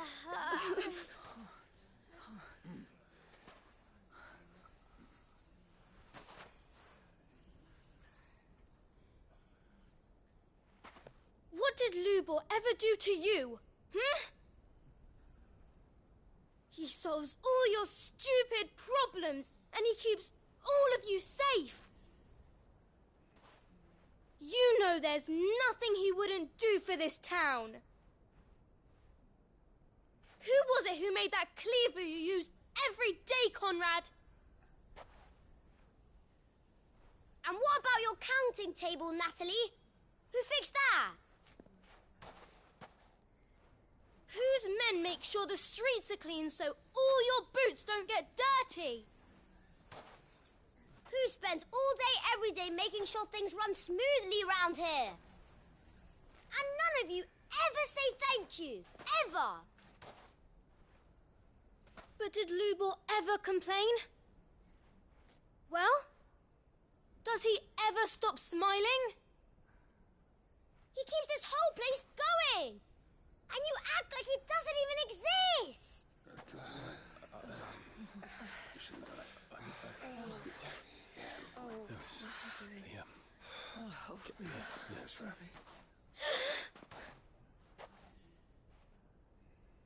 Lubor, we've heard enough. Wait! We will not run. The town guard will not abandon the very place it is sworn to protect. And I will not give up for lost the stores that we labored so hard to fill.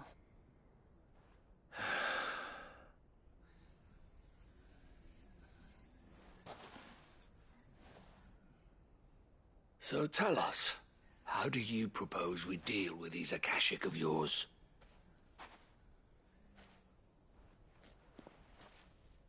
We won't run, but we will fight. All right, then.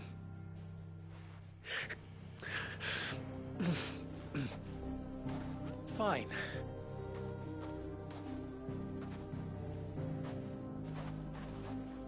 Gather round if you don't want to die.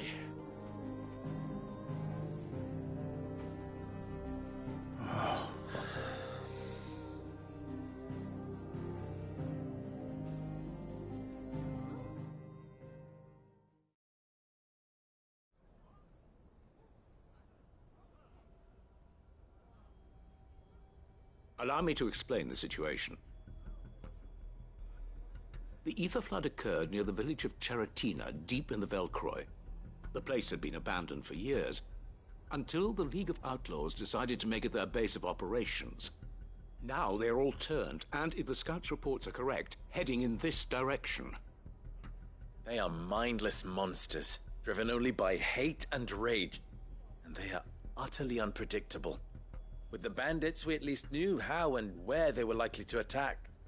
When these creatures come, Dalamil will have the bitterest fight it has ever faced on its hands. The town guard will muster at the north gate. The rest of us will take the south. Both forces will provide men to serve as scouts and messengers, ready to spread word of the size and nature of the Akashic Force as soon as it is spotted. And as soon as it has been, we will converge on its position and see that it is driven back from Dalamil at all costs. Conrad, can I count on the support of the town guard? Always. I leave the selection and coordination of the messengers in your hands, Victor. And the command of our men in yours, Ferda. If you would both be so kind. Consider it done. As you wish. Natalie, I would ask that you and your people have the townsfolk barricade themselves inside the bathhouse. And tell the merchant not to waste time securing anything beside the essentials. Preserving life is our one and only concern. As long as we survive, it doesn't matter what trinkets we might lose. Our riches can be regained. And if anyone doubts that, let it be known that the Briar's Kiss stands ready to cover any losses. Very well. I shall tell them. Where do I fit into this plan? Where else but the most perilous place of all? I would like you to travel to the home of our erstwhile League of Outlaws, Cheratina itself. The main host is most likely still there, and Dalamil will not be safe until it is eradicated, root and branch. A little gardening. How pleasant. I doubt it. I have a feeling these weeds will be particularly stubborn. Luckily, so am I. So you are. All right then, we all know what we have to do. Now it's simply a matter of doing it. For Dalamil.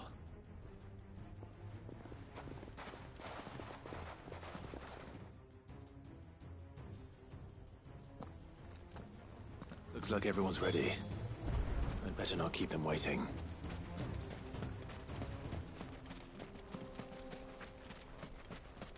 Good. That will keep some of them out.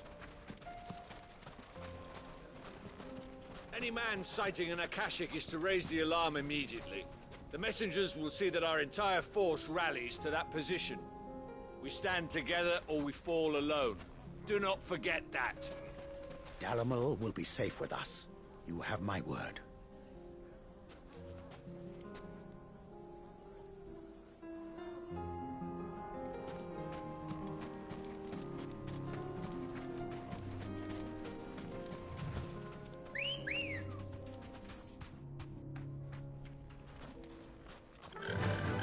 Fly, Ambrosia.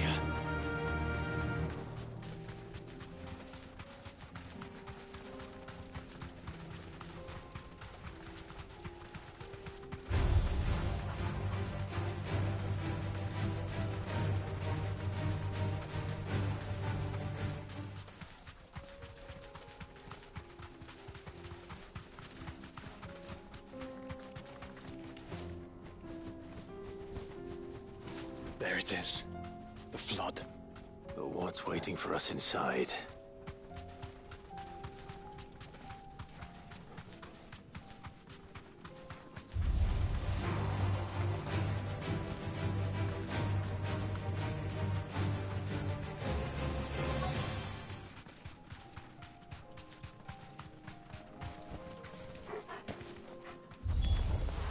We can't leave a single one alive.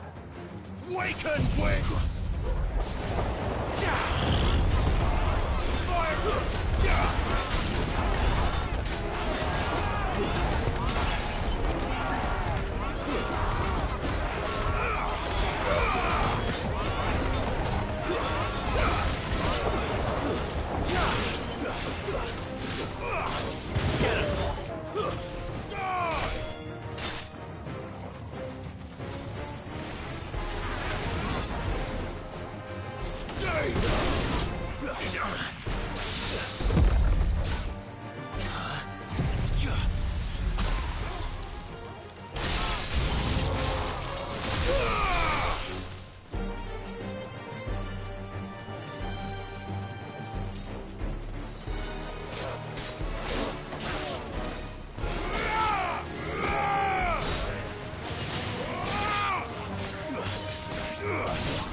Fine hand.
Enemies slain.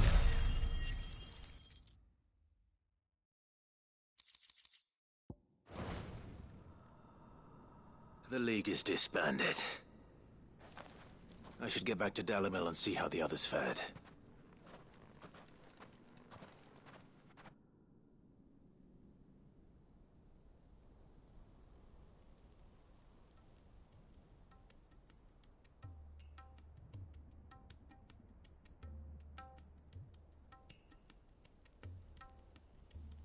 All the Akashic we were able to find have been dealt with. Seems that might be the last of them. Last of them here, perhaps. Lubor, Sir Clive has returned. Clive! What news from Charatina? It's done. Root and branch. I knew you wouldn't let me down. Thank you, my lord. Friends, the Horde has been driven back. The Akashic have been defeated. And we need not fear the arrival of any more, thanks to Clive. Victory is ours. We bloody did it! We saved Dalimil. Lubor, allow me to apologize. After all you have done for this town, we should never have doubted you. But we did. And for that we are truly sorry. We only hope that you can forgive us. We need you, Lubor. Dalimil needs you. So, if you would still like to be considered for the position of mayor, you have our backing. You do remember that I'm a bearer, don't you? We do. But that is not a stain on your character. It is a stain on ours. We thought only of what we perceived bearers to be, not what you truly are. The man who saved Dalimil twice over. I see. But I will only accept your proposal on 2 conditions. Name them. Firstly, that you will both do everything in your power to rally your people to my cause. If the Town Guard and the Merchants League do not accept my leadership, it will be doomed from the start. Unity is the key to defending Dalimil, and I do not doubt that we shall need to call on our combined strength again. When that time comes, I will expect us all to pull together, just as we did today. Of course. You have our word. And secondly, you will accept that if I am to lead you, the mistreatment of bearers must end here in Dalimil. Any bearer within our walls shall be afforded the same rights as any other citizen. They will not be judged by what they are, but who they are. As we failed to do, and came so close to losing everything. We agree to your conditions. And we have only one in return. That you continue to work for the good of Dalimil, as you always have. Condition accepted. Well then, it seems my mayorship is all but confirmed. Do I get some sort of special hat?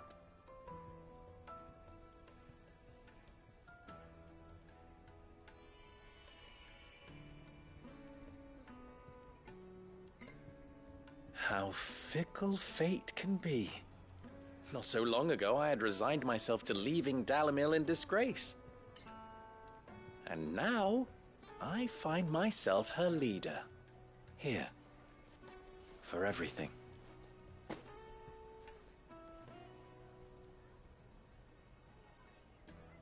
Lubo, about the children. Fear not, you are of course relieved of your responsibility. I would sooner face another horde of Akashic than see them brought up as outlaws. I'll make sure they're safe here. I don't doubt that you will. And not just the children, but everyone in Dalimil. I'll do my best. Can't have all your hard work going to waste.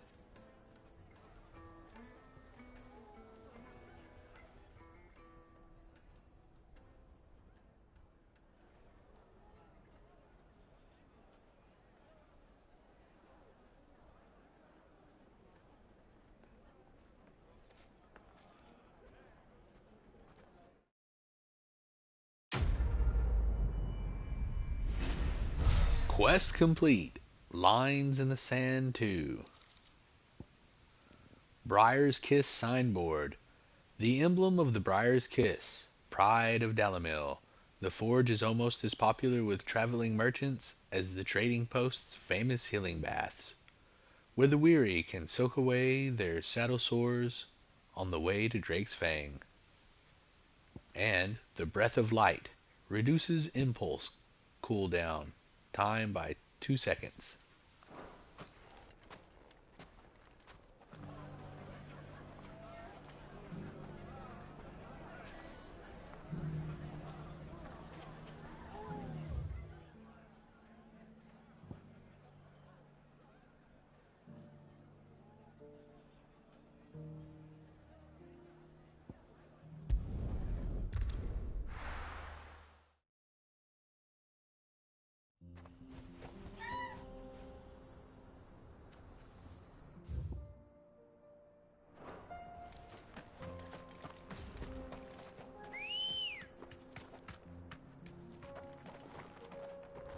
Good girl. Run like the wind.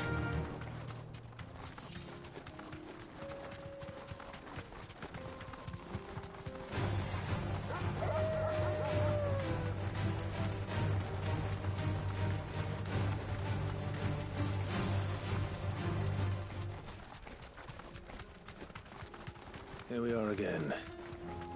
Carava. If you were a tortoise, Torgor, where would you hide?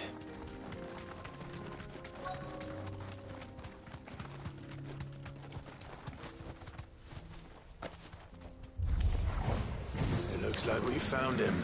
Kind of small for an adamantoise, isn't it? Ah,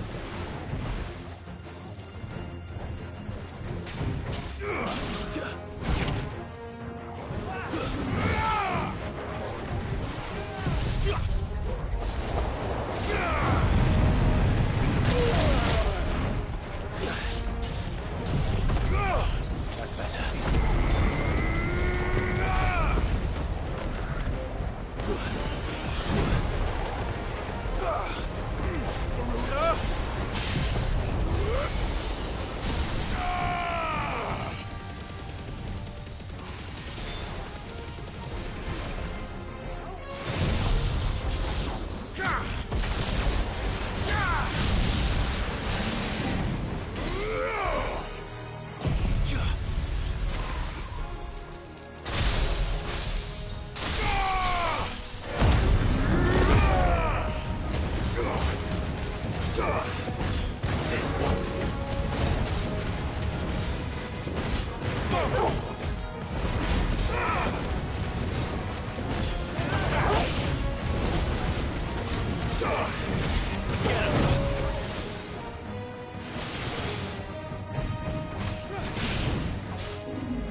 enemy slain. I love that sound it makes when you're doing the Giga Flare, and it's just like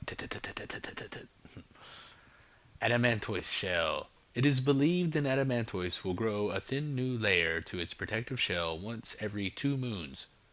Considering that many of the creatures live for hundreds of years, it should come as no surprise that the shells of older specimens can be several hands thick and weigh over 50 stone. I better get these materials to Mid so she can finish her prototype.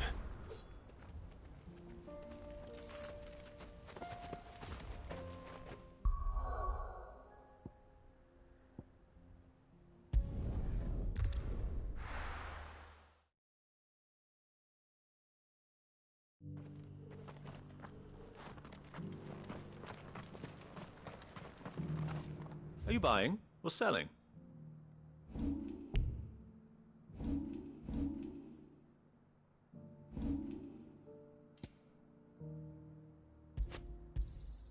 A fine choice.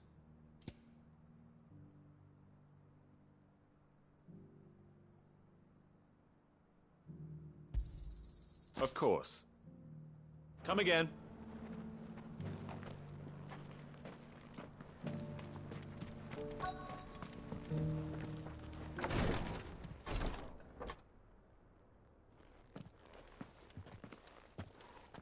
Your Grace, my lord, I trust your journey was not overly onerous. Cyril, you found a letter from Father? Yes, I have it here.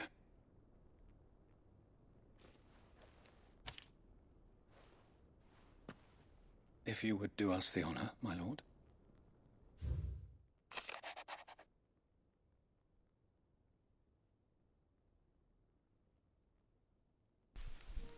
My beloved sons, I know that I ask much of you in this coming war, but I see no other way to secure a future for our duchy and our family. Yet even should we succeed in subduing the savages and winning back Drake's breath, the threat of the blight still looms, and only with all of Rosaria striving as one might we at last overcome it. I have made plans to see us through, but such are the obstacles that stand in our way. It shall likely fall to you to continue my work. I know that you have the strength, the courage, and the will to do so. This shall be an arduous inheritance, and so I offer you another, that you might be reminded of the love and the faith that I hold for both of you, your father.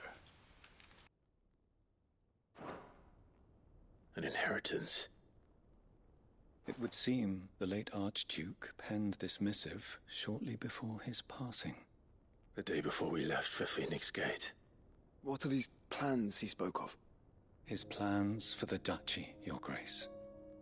Your father entrusted them to my predecessor, the former bearer of the Burning Quill, who entrusted them in turn to me. The complete emancipation of bearers is their stated aim. But your father's dream did not end there. His Grace also spoke of building hospices to care for those stricken by the curse, and the founding of a new university to further the development of non-magical technologies.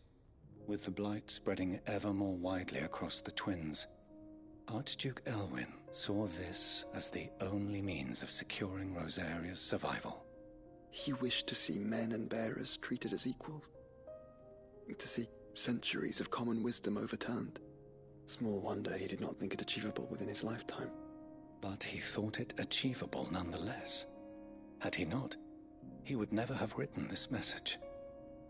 Nor would he have entrusted his vision to his most faithful aides, those who would have stood with you, shielded you from the machinations of the less benevolent personages at court. It's a pity only they are still with us. 'Tis true that those most loyal to your father were the first to suffer the Duchess's wrath. But one at least remains, and she has come bearing gifts. What do you mean? Mayhap it is better that she explain, my lord. After all, the duties entrusted to me by my predecessor extended only to recovering His Grace's will and arranging a meeting with the one who might execute it, or a part of it at least. And where is this woman? She awaits you in the archive, Your Grace. Thank you, Cyril. Shall we then?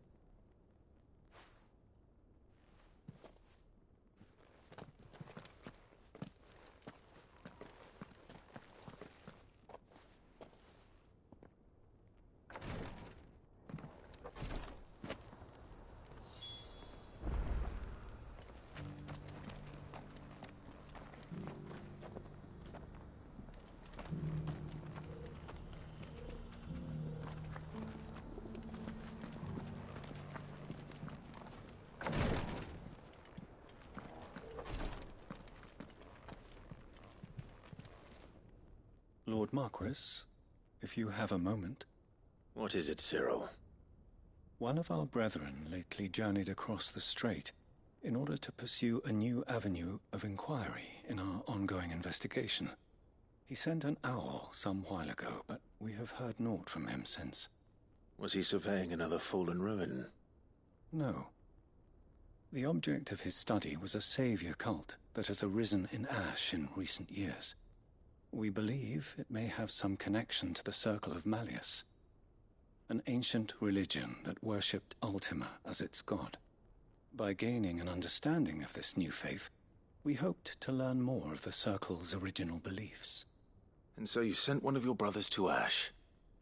A continent teeming with orcs and Akashic? Fully cognizant of the risks, yes.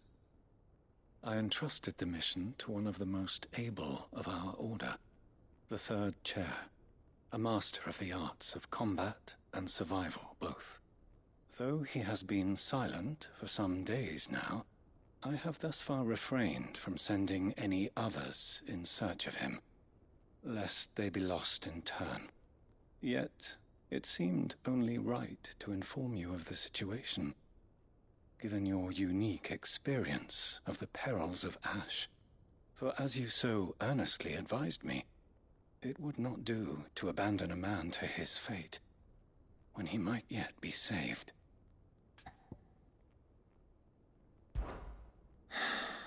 It would not. But Ash is a big place. Can you be any more specific? Perhaps. The last owl I received from him mentioned a village where he had heard the cult were wont to assemble. Mickleburg was its name. It lies in the southern reaches of Waloed. If aught ill befell him, I expect it did so there. All right. I'll see what I can do. You are much too kind, my lord. Go then, with my hopes, and may the firebird's flame ever burn in your heart.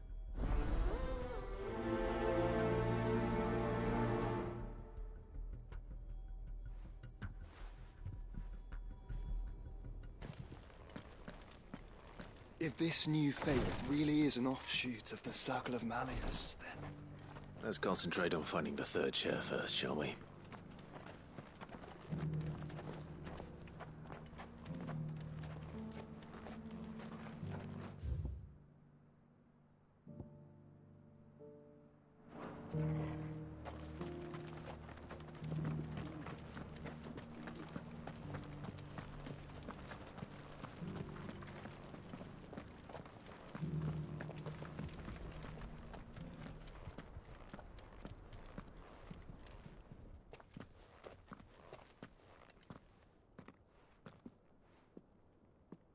My lord, your grace.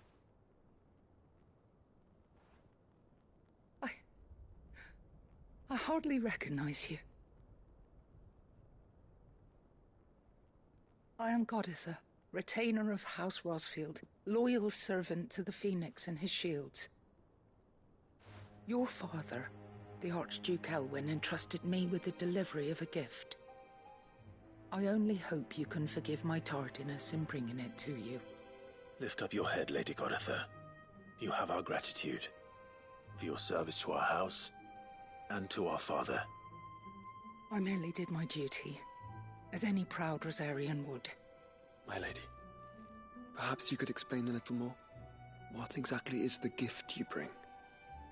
As I'm sure you know, it has long been the custom for the children of House Rosfield to be presented with certain keepsakes upon their coming of age. Indeed it has. Our father often spoke of the day when our turn would come. And had he lived to see it, he would have presented you with the treasures I bear. Matching armbands for you both. Alas, he did not live. Indeed, he was taken from us even before they could be completed. He had intended to claim the Heartstone with which each armband was to be finished himself, but it was not to be. And his gifts remain incomplete. I see. It saddens me to bring them before you, as they are. It was your father's wish that you be presented with the finished articles, not these, works in progress. But with his grace long since gone, and the stone left unclaimed, I had little choice. You are grown men now, and his house is yours. And while I would not presume to insist upon your claiming the Heartstone in his stead, I know that nothing would have pleased him more than for you to do so. Thank you, Lady Goditha. What say you, Clive? What else? Of course, my lady. May our father's will be done. Oh, I am much obliged. Do you know where we might find this Heartstone, my lady? I do. Though it may be a matter of a good deal more than simply happening upon it. It is found in the bellies of elder griffins, you see. We do at least know where to find one. A certain specimen has made its nest in Titan's Wake, not far from here. A certain specimen? You are most perceptive, Your Grace. In answer to your unspoken question, yes, In fact, this is the very same beast your father meant to slay. I have been tracking its movements since you were but a boy. Were you to slay it in his stead, as men of House Rosfield, it would surely make your father proud. What say you, Joshua? What else? She's been tracking its movement since they were boys. That's impressive. Titan's Wake is to the south of here. But we must not be hasty. The good lady has been disappointed once already.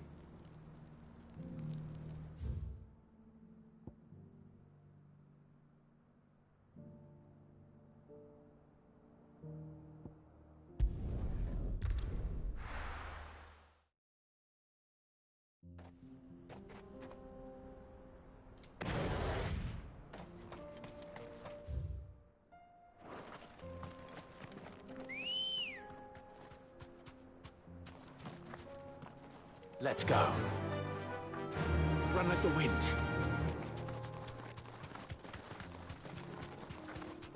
Eyes peeled, Joshua.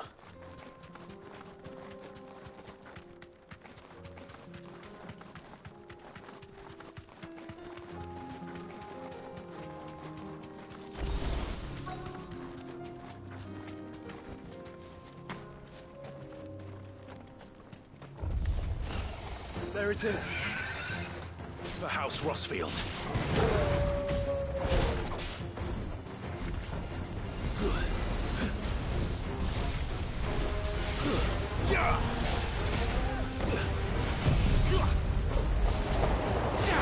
I can do that too.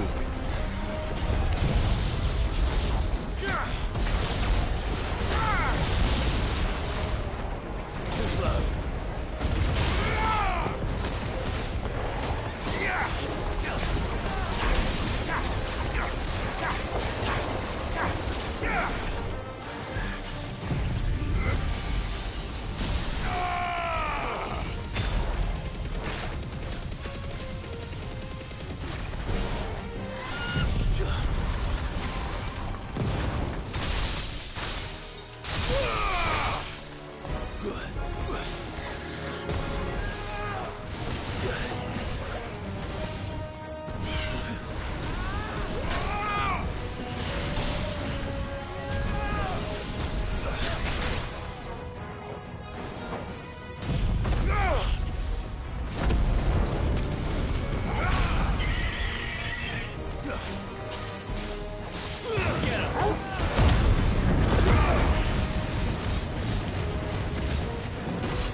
Enemy slain.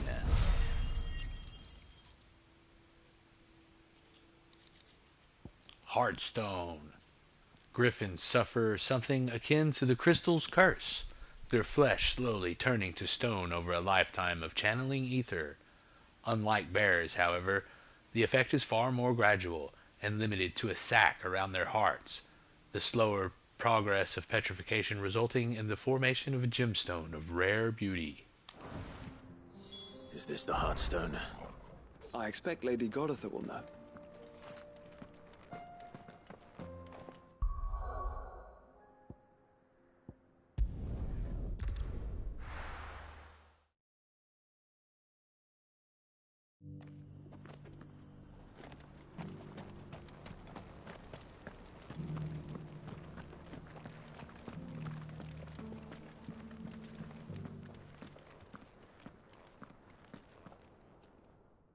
Thank the Founder you were safe.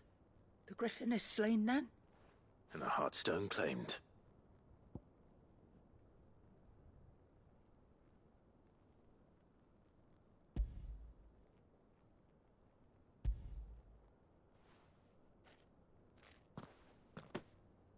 Yes.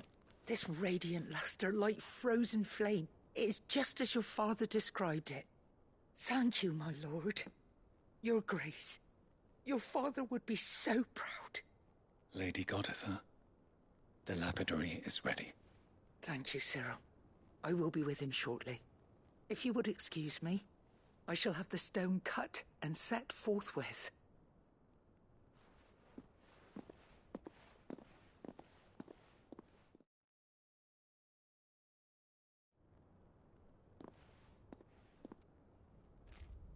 The armbands are complete. Pray, take them. They are yours, after all. Heartstone is harder and more enduring than garnet, or even ruby. It symbolizes unwavering will and devotion, and the graven vines encircling the stone represent the unbreakable bonds between you. It's a message. Father knew we had enemies both inside and outside the duchy. Enemies who would thwart his vision. Only with unwavering devotion would it ever be realized. And only if we stood together, as Phoenix and Shield, as brothers in arms. Only then might those enemies be overcome. Indeed. His Grace knew the enormity of the task he would entrust to you, his heirs. But this was more than just a message. It was a promise. That he would always be with you. Thank you, Lady Goditha, for remaining the steadfast custodian of our father's will. Forgive me, my lady, but there is something I don't quite understand. The Undying told me that after Father died, Mother claimed all of the ducal treasures for her own. Even if the armbands were incomplete, she would surely not have overlooked them. So, how were you able to keep them from her? Because I was the keeper of the vault. Though I was but a lowly servant, your father spoke to me of his intentions for the bands, of the deep love he had for both of you, and his hopes for your future. In the days before the disaster at Phoenix Gate, I discovered that the Duchess had ordered her jewelry be sent away from the castle. It was then that I knew she meant to betray us. I tried to warn your father, but it was too late. When word of the fire reached Rosalith, I knew my time was short. So I took up the armbands and I fled into the night. And thank the Founder you did. Yet my duty to your father was incomplete. Not knowing what else to do, I followed the Griffin, thinking I might claim the Heartstone on its passing.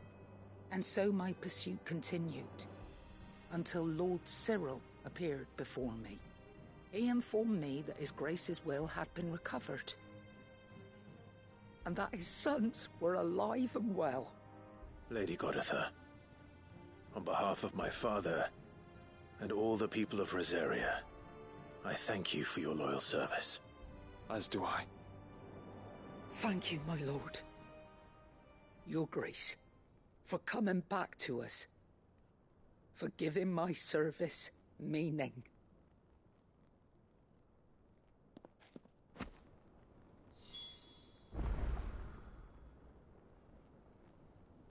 I remain your faithful servant, my lord.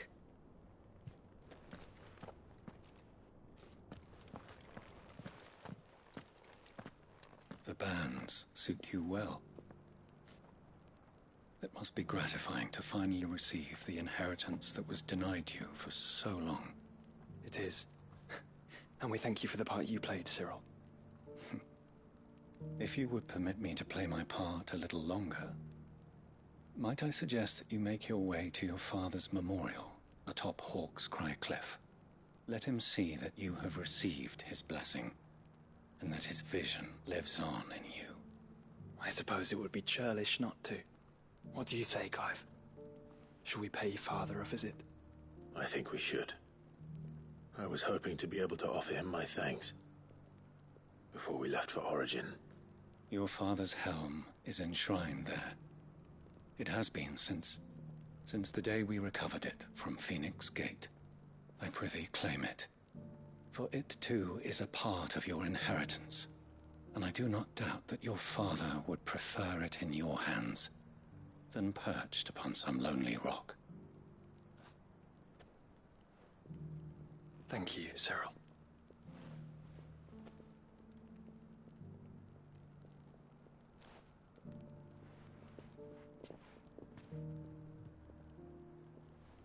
Come on, Clive. He's waiting.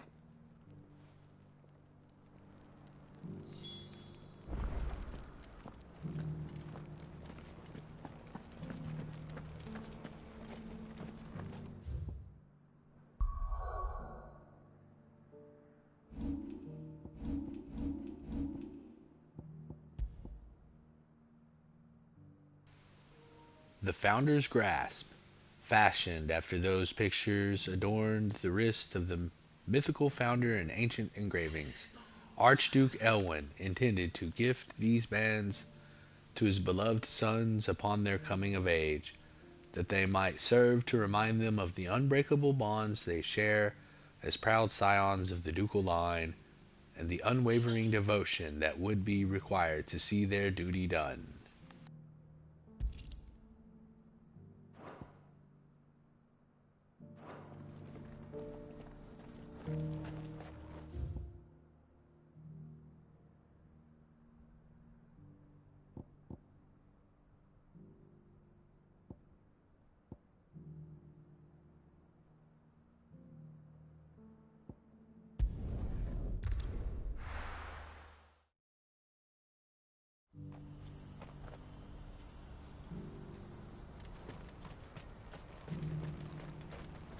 What are you looking for? A fine choice.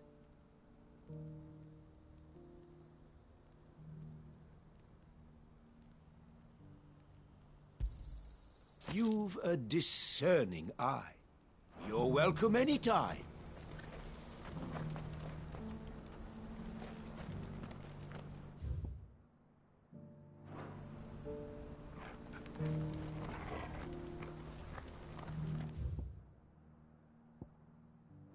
Do you see that too?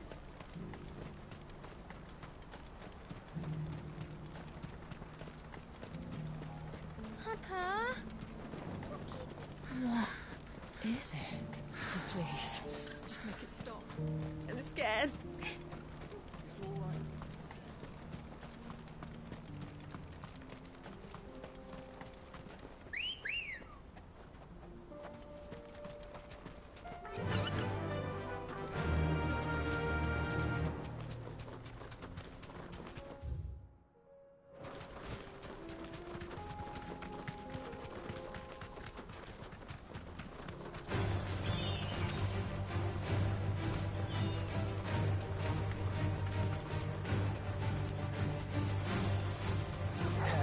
Time to fight.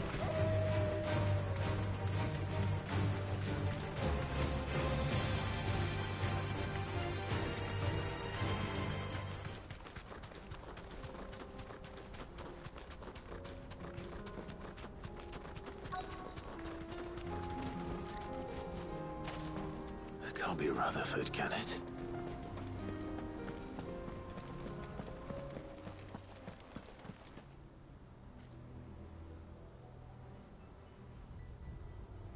Turncoats and cowards, the lot of you!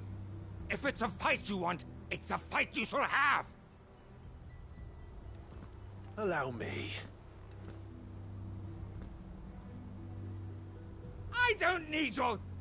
Please, Field Marshal, oblige him. This won't take long. You're right. It won't. Men, finish him.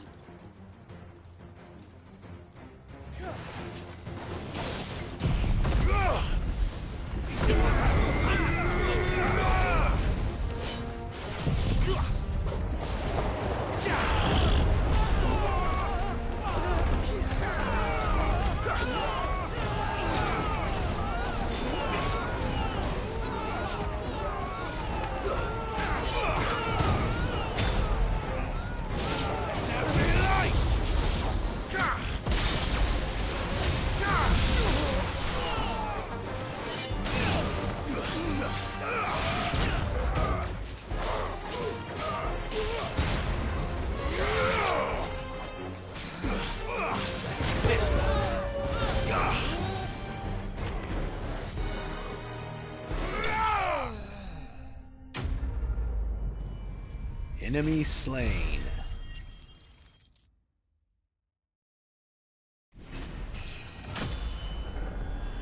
Level up. Level 45.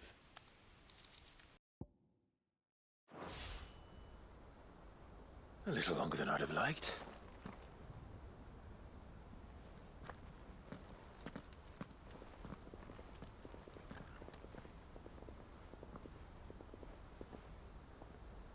Field Marshal Havel, I presume. Are either of you injured? No, my lord. You arrived just as our escort turned on us.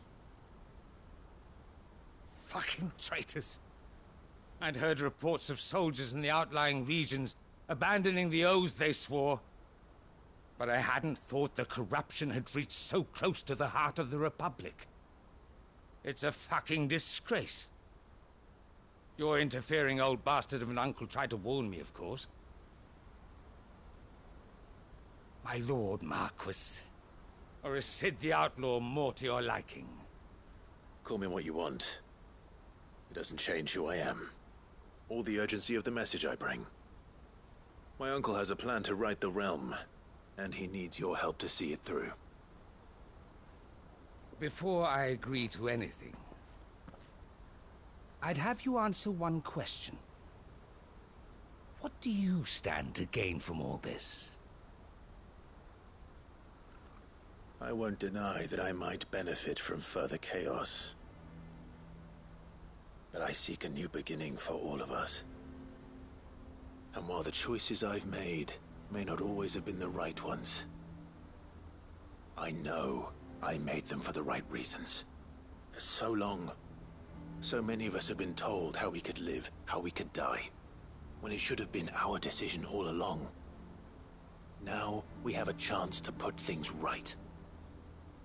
But in order to take it, we must stand together, even if it be beside those with whom we don't see eye to eye.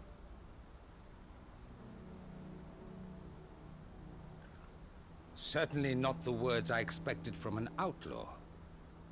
But perhaps your uncle was right. You are no ordinary outlaw. I'll never hear the end of this. All right. I'll start by ordering my most trusted guard to bring the Dhalmekian fringes under control. Next, I'll make contact with my counterparts in the Imperial Army and see if I can't convince them to try and restore order in their own territory. Thank you, Field Marshal. But they are not the only ones we will need to convince. What do you mean? I don't doubt that I can bully some sense into a few generals. But those they answer to require a different kind of persuasion.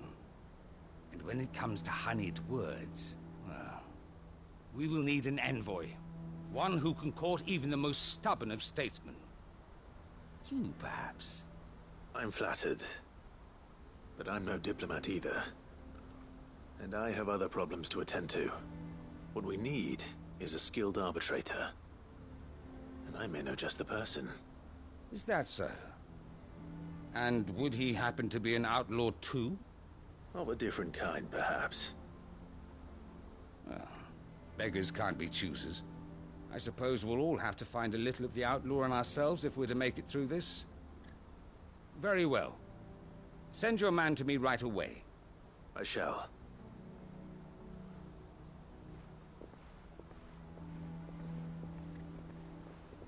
My Lord Marquis. Your Lord Uncle bade me escort the Field Marshal to his manor in Port Isolde. And I will see that my associate joins you there. Very good, my lord.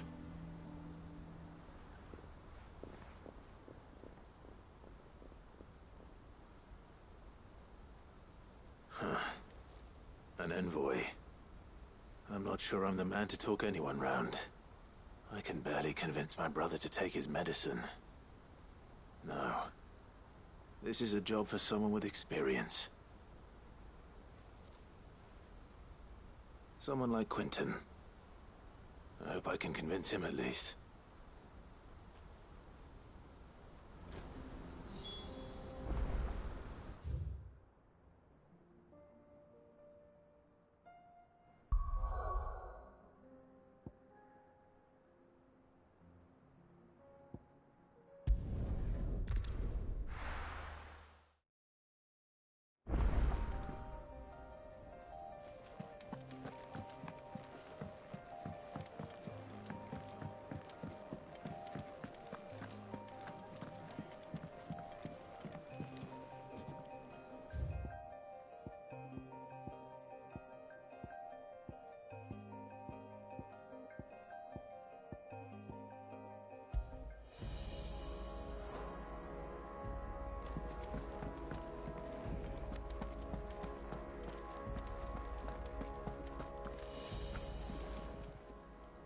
Clive.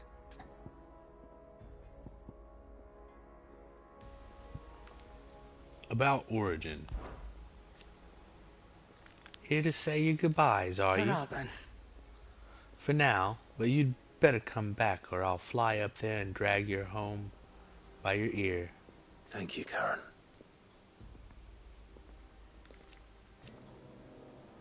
Didn't think you'd find the thought appealing. Look, just don't die, alright? A change in leadership's bad for business. Ah, you're off to kill a god, so what? You've done everything else you've put your mind to, haven't you? You could do this too. Go on then.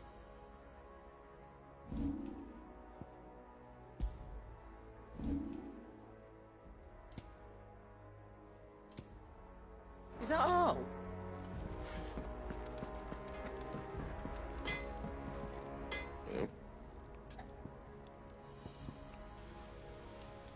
About Origin.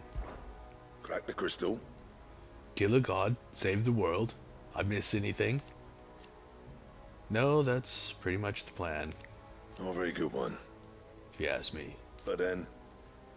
Can't say I'd had much practice killing gods. Now forging kit to kill a god, that I might be able to help you with. Reckon it's the least I can do, after all you've given us. It's more than enough. You can thank me when you get back. Well, thanks for you, dear.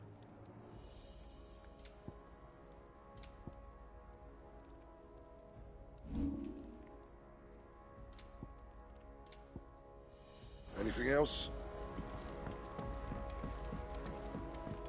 Say what you will. Lady Karen has seen our...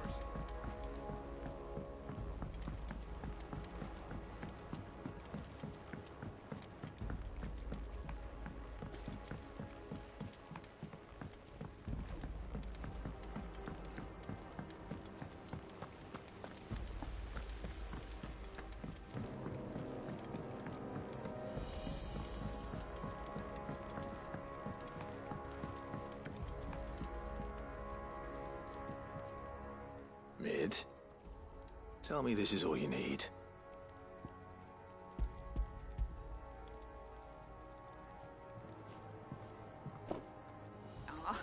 You make it sound like I asked you to save the world or something. Tell me, this is all you need. It's most of what I need. After you left, I went over the figures again, and I realised I'd forgotten a 1 and a 0. And a cogwheel. Just a tiny one. Though, that's the problem. Gears that small are a bastard to make, and I may have lost the one Blackthorn spent a fortnight toiling over. wait. The children. When they took apart your scales, there was a tiny brass gear. Now that I think about it, they didn't use it when we put the scales back together. The young'uns? But why would the... You know what? I don't want to know. I'll keep working on the model. You go and find that cog.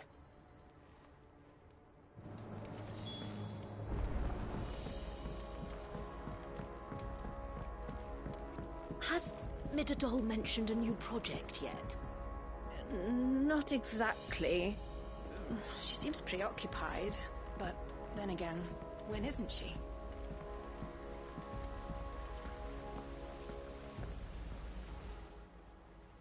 Sid! Is Mid still hiding from us?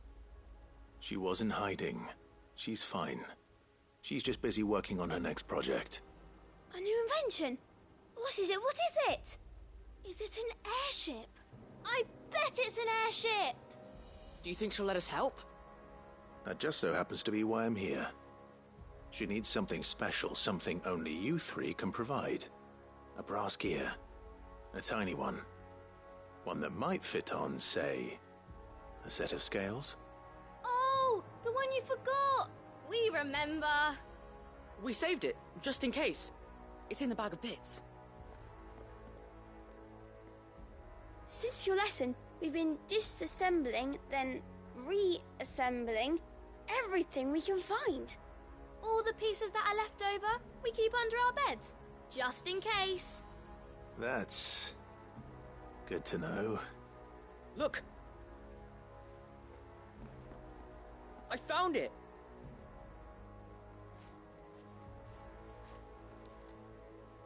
Is that all? Just the gear? We have more parts if Mid needs them.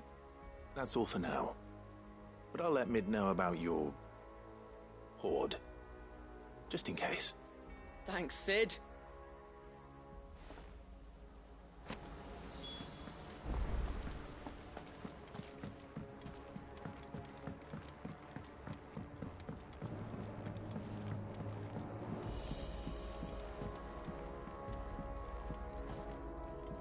Well, did they have it?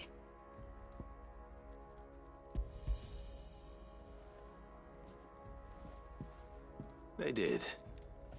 And they kept it somewhere nice and safe. Will it work? Will it work? It's perfect! You're a genius, Clive. What exactly are you going to use it for? Only the most important job of all. The wings aren't going to move on their own. But with the right cog in the right place... Well, you just wait and see.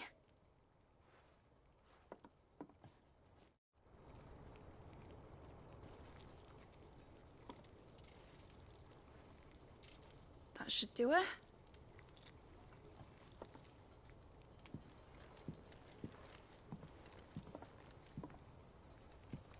Here goes nothing.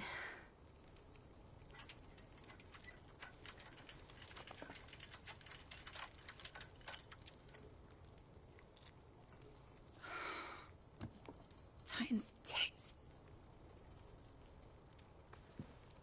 It wasn't supposed to fly, was it? Of course it was supposed to fly. Wouldn't be much of an airship if it didn't. Honestly, these bloody engines are driving me mad. I was so sure this would be the day she soared. The Mithril engine was made to make dreams come true. But maybe this is one dream the world's better off without. Show folk how to take flying. It won't be long till they're raining death down on each other. People will lose their homes, Children, their mums and their dads. Like I lost mine. I'm sorry. So am I, Clive. So am I. Sorry that I have to choose.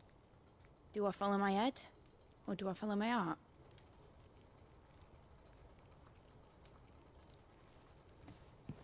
Good question. The first time I stood on the deck of your ship, felt the wind in my hair. It was like I was flying. But imagine how it would feel to actually do it. My dad always said there were two ways of living life. Chasing a dream or shuffling to your grave. And he were right. Right about a lot of things. Not that I like to admit it. People need dreams to chase. Especially in a world like this.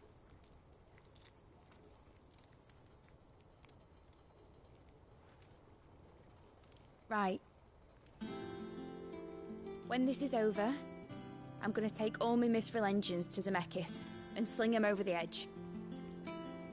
I won't have my dream end up turning into someone else's nightmare. But all that hard work... All that hard work will not be used for war, Jamie. But it ain't like it'll be gone. Tell me, Clive, have you ever been on a treasure hunt? Not since Joshua and I were boys. Why do you ask? Because I'm gonna bury the engine schematics and leave behind a little riddle telling people where to find them. A really hard one, so that only the most dedicated dreamers will ever be able to work it out.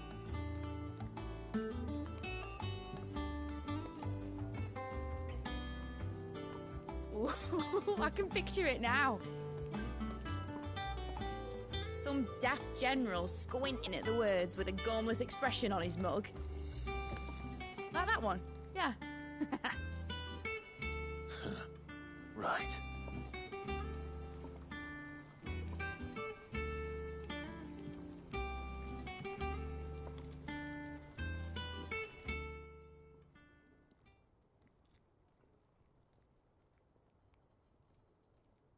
Of course, if I'm putting this engine at the end of a treasure hunt, I'll still need to make it a treasure worth hunting for. Won't be much of a prize if it couldn't even make a toy boat fly after all. My dad always said, dream big.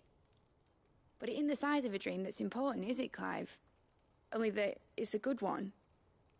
And I reckon I've got a fair few good uns left in me. I'm sure you do.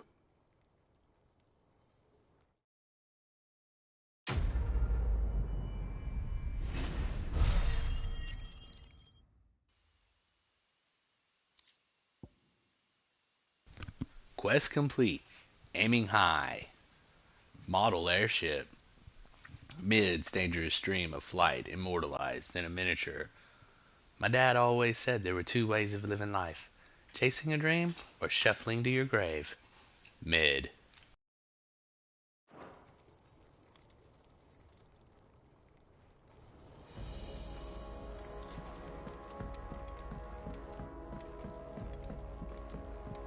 Has Midadol mentioned a new project yet?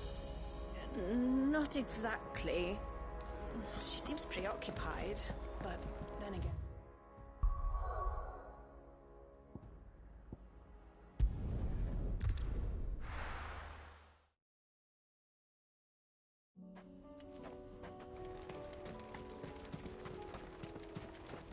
Unwavering will and an unbreakable bond.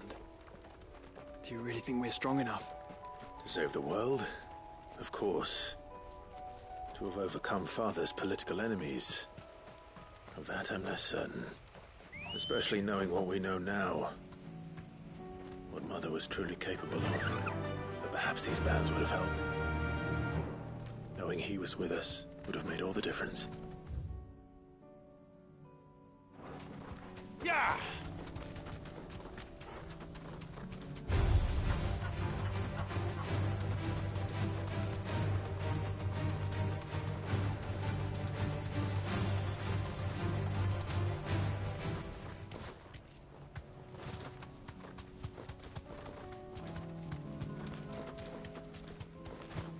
is just back there.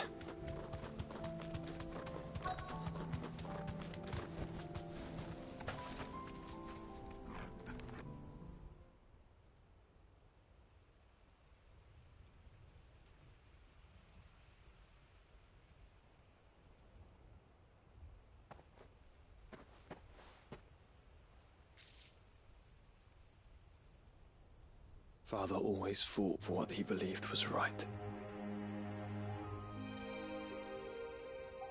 It wasn't until that night at Phoenix Gate that I realized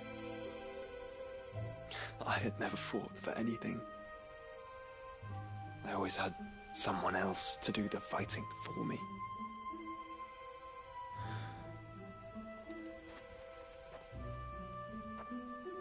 No matter how fate conspired against him, he never lost heart, never looked back, never stopped fighting.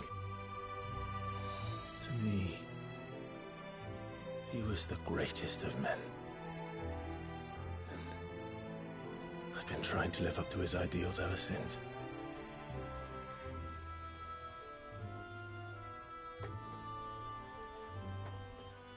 We all have, Clive. We all have. And we'll keep trying. Because that's what he would have wanted. What he would have done himself. Even if it meant standing against the very gods in the heavens. I shall be borrowing this, Father, if I may. That you might watch over us as we follow in your footsteps.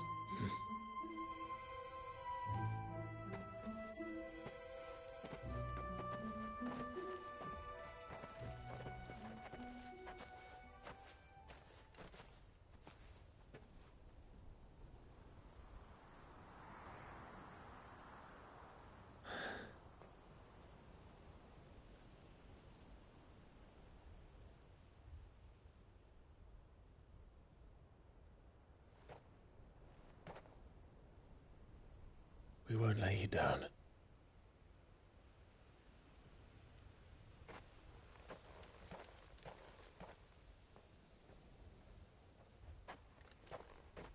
Onward then. Onward. To the end. And to a new beginning.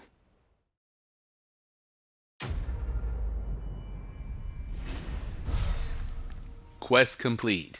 Where there's a will. Rusted battle helm.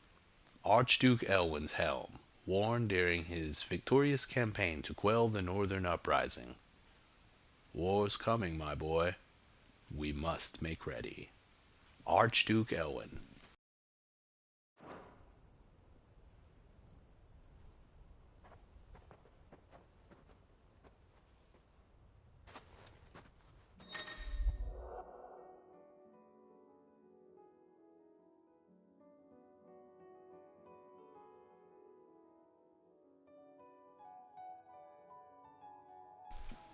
Joining hands with Joshua. Joshua has joined Clive's party and will remain with him until departing for Origin.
A fine hound. The two of you have been together for what probably feels like a lifetime now, but there's still a lot you have to learn about a hound of yours. About that hound of yours. Aye, he'd step in front of a bloody raging behemoth if it meant protecting you, but that don't mean you should take it for granted. At the end of the day, he's a hound, and sometimes he just wants someone to pat his head and rub his belly, and give him a handful of Goopo nuts. You'd do good to remember that, Karen. A new day. I am not so foolish to believe that a single shaming at the hands of the town urchins can dispel a lifetime of shaming of hatred built up in one's heart, just as a pot cannot be made clean by reminding it of its grime. It takes effort, persistence, and more often than not, a stiff brush and bucket of lye. But more than that, it takes time. Fortunately, your courage and leadership has granted us just that. We must now decide whether to embrace or to waste it. A wise man once said that night is always darkest before dawn. It is a good thing that I can count one who burns so bright among my friends. Lubor. Treasure hunt. What? You didn't think I was just saying that stuff about hiding my engine, did you? Wouldn't you know? I've already a fine spot picked out and everything. But if you're going to go on this grand adventure, you'll need to be quick about your business with that ruddy god of yours. Take too long and somebody more clever than you might beat you to the prize. I suppose in that case I could bury you one of my lesser inventions. Goddess knows I've countless. Mid. The wages of fate. Do you remember what you told me the night at Phoenix Gate? That while the fate of Rosaria sits on my shoulders, the fate of the dominant sits upon yours. But are we not both dominants of fire? Does not the flame of our forebears burn in both our hearts? Should I not protect you as you have protected me? You have chosen to be my shield. Now let me choose to be yours. Is this not what our father wanted? What Sid wanted? To cast aside fate and forge our own paths? Grant me this, Clive. Let me be your strength. Joshua. Concern for Jill. Though her icon brought her much suffering, the loss of Shiva weighs heavy on her heart, and we would be poor friends indeed if we not seek to lighten that burden, even but only a fraction, before we depart for the skies. I would speak on this more in private. If Joshua's worried about Jill, I should go and speak with him.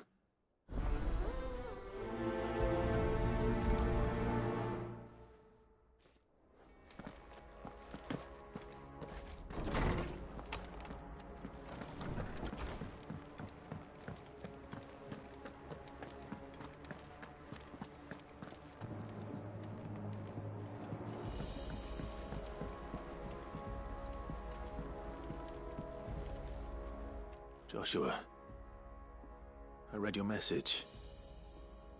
You're right. Jill is different. I don't think I'd realized how different, but since we returned from Drake's spine, I felt it more and more. I suppose it's not hard to imagine why. She doesn't think she belongs anymore. And that's why we need to remind her she is still one of us. To let her know that we still need her. Now more than ever. That you still need her. But how to do that? When last we were truly close, we were but children. Of course. Do you remember the time we accompanied Father on his annual tour of the Duchy? And Jill and I broke from the procession to ride up Man's Hill. To see the snow daisies, I remember. It was the first time Father had allowed us to join him. And when he realized you were missing, he had the entire retinue down to the pot boys combing the countryside. In the rain. A thunderstorm forced us to take refuge in a grove of oaks before we'd even made it halfway there. It was the Lord Commander who finally found us, and needless to say, he was none too pleased. Then it seems you and Jill have unfinished business. What do you say? Man's Hill. It's not that far. Oh, true. Though I suspect it is also much changed. Little in southern Rosaria remains as it was when we were children. You're saying I should go and scout the area for bandits? I'm saying we should first go and see if there are actually still any snow daisies left. What would you do without me, Clive?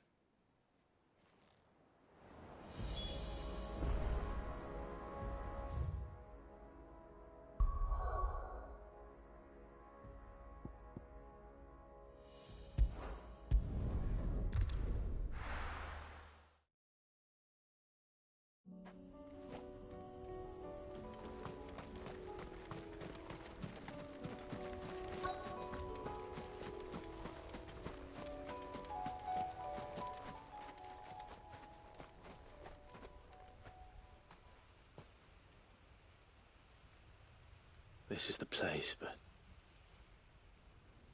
I'm sorry, Clive.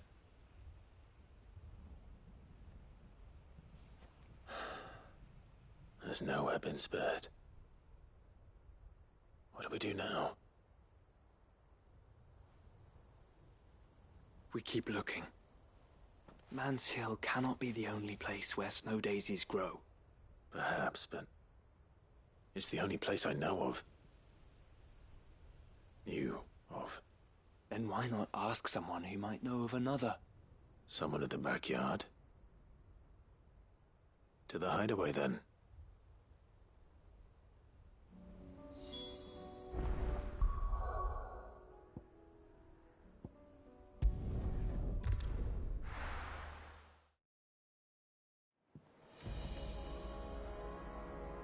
Let's hope one of the gardeners knows where to find snow daisies.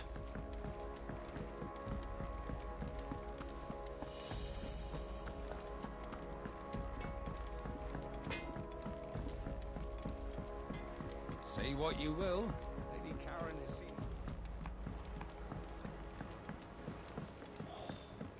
This should tide us over until the new moon.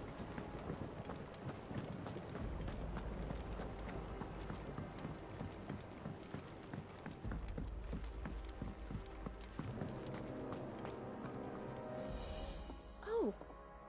What brings you down from the heavens, Sid? I need your advice. Joshua and I are looking for a place where snow daisies grow. Preferably in abundance. Snow daisies.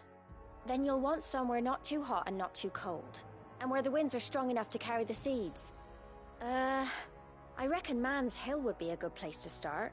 There in the Royal Meadows, perhaps? Both have similar climbs and the right elevation. If the Blight hasn't claimed them yet. Right.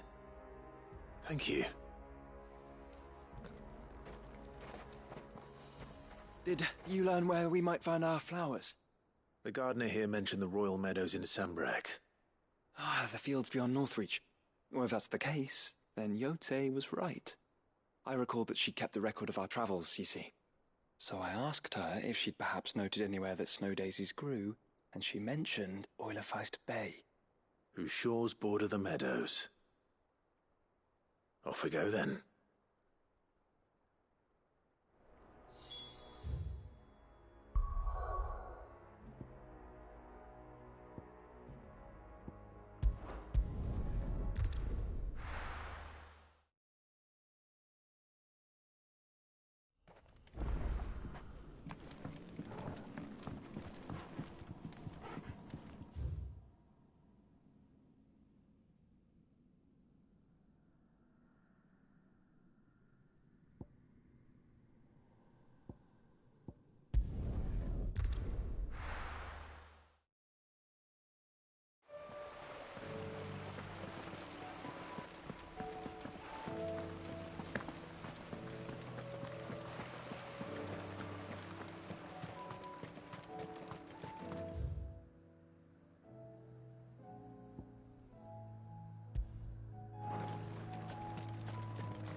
I made sure our fallen comrades were laid to rest. And they can rest easy, knowing that their sacrifice wasn't in vain. That justice was done. As for us survivors, well, we've just got to keep at it. Keep the family together. For their sakes.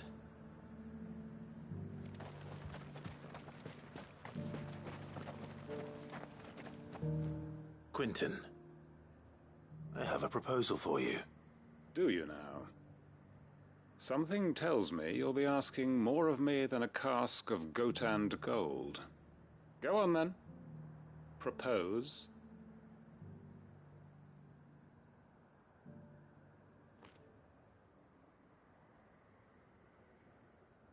You'd have me convince the chiefs and chamberlains of the realm that they should simply swallow their pride and do the one thing that has proved impossible for thousands of years. Was there anything else? Perhaps I can fetch you a meat pie as well. I know it's a lot to ask, but I can think of none better suited to the role. And you'd have me give up what little I have left to do it. I told you, Clive.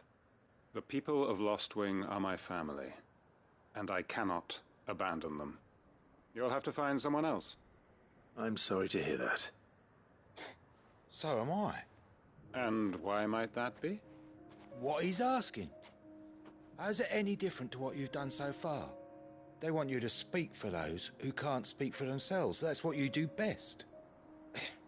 If it's the vineyard you're worried about, we'll see that the grapes are picked and the tons filled. You know we will. It's not that. Then what is it? You said yourself we're family. Don't you trust us? You know that's not what I'm...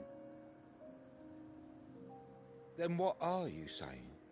That only we are worth saving? Why turn your back on everyone else?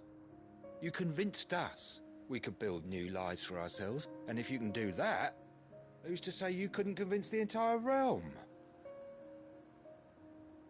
A stirring argument. I fear that any rejoinder I make might fall somewhat flat by comparison. So you'll join us? Where do you need me? Field Marshal Havel will want to speak with you in person. He's currently in Port Isolde. I can arrange for a party of Cursebreakers to accompany you there. That would be very much appreciated. I hear the roads are far from safe these days. Hopefully not for long.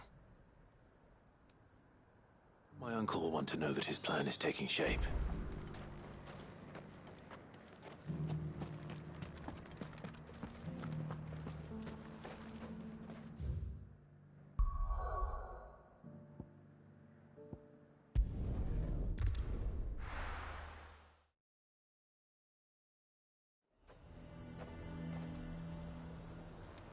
Nazaire might at least have mentioned where in Northreach he'd be testing this recruit.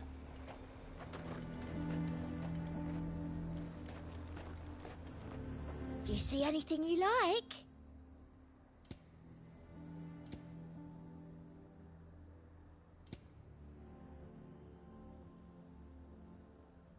And a fine, fine day to you. The garrison is threatening to pull their sentries from the markets if we don't cooperate. The way things are going at the garrison, it'll be up to us to defend the town soon.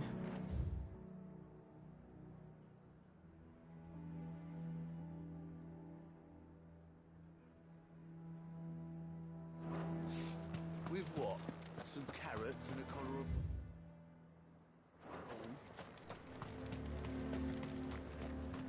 of... A fortress? Who'd you think? I'm nervous. Is it alright to be nervous? I don't care either way, so long as you do as I tell you.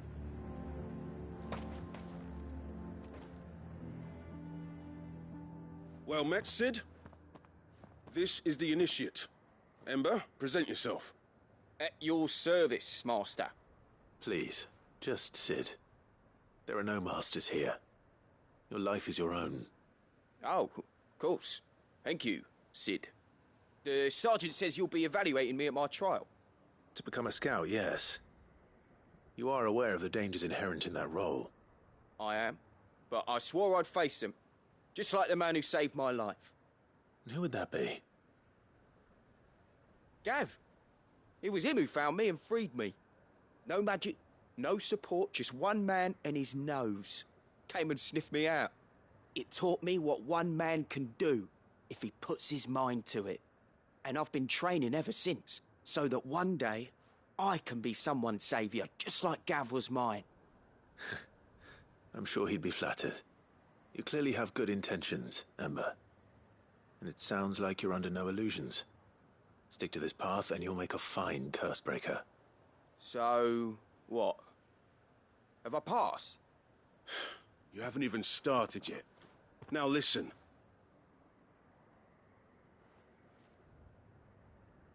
Not far from here is an Imperial lookout, Eastwatch. The guards there record all their sightings in a logbook. You are to find it and bring it here. And bring it here, right. Anything else? No. Sneaking into a heavily guarded Imperial outpost and stealing the logbook would be quite sufficient.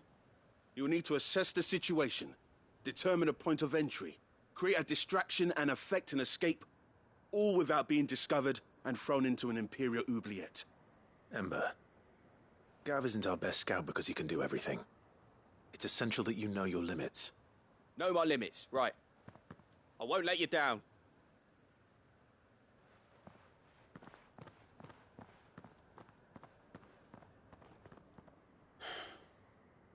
It shouldn't be as dangerous as I made out. But keep a weather eye on him all the same, would you? On my way. All right, Ember. Impress me.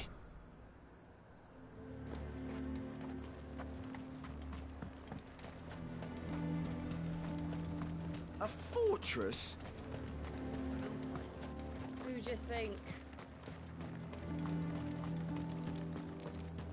I would speak with this Duke. Saw the captain just now. Wasn't wearing his uniform. Because he handed it.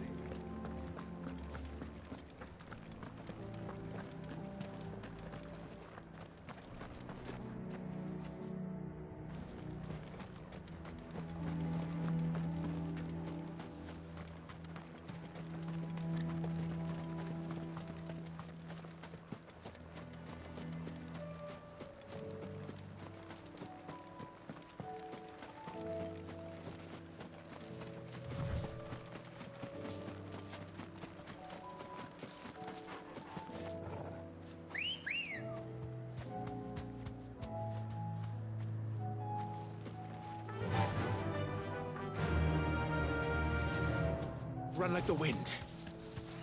The meadows are vast. Where do we even start? Yote mentioned the coastline. We can start there.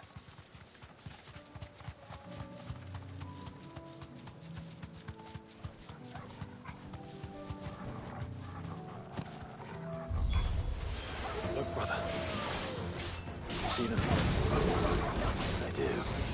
The flowers and our friends.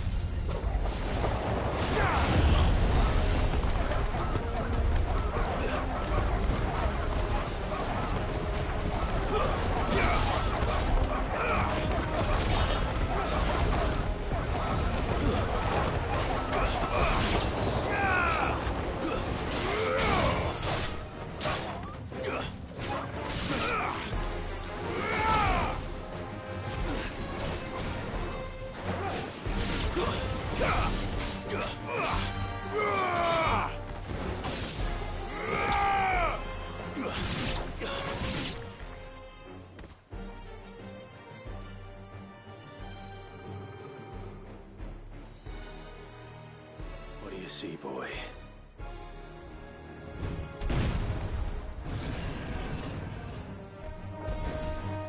Let's hope this is the last one. Only one way to find out. Yeah!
Enemies slain.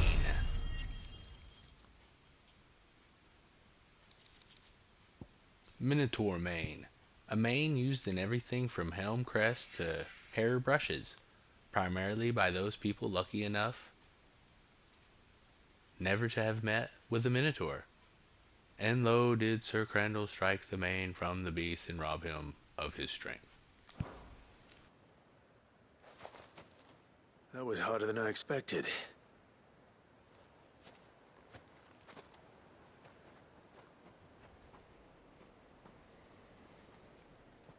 But Founder, it was worth it.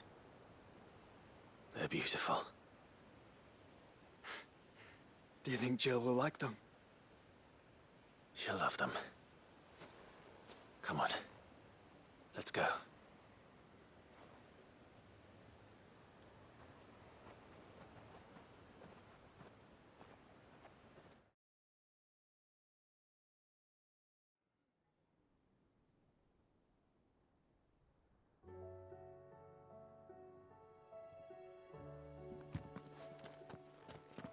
It appears my work is done.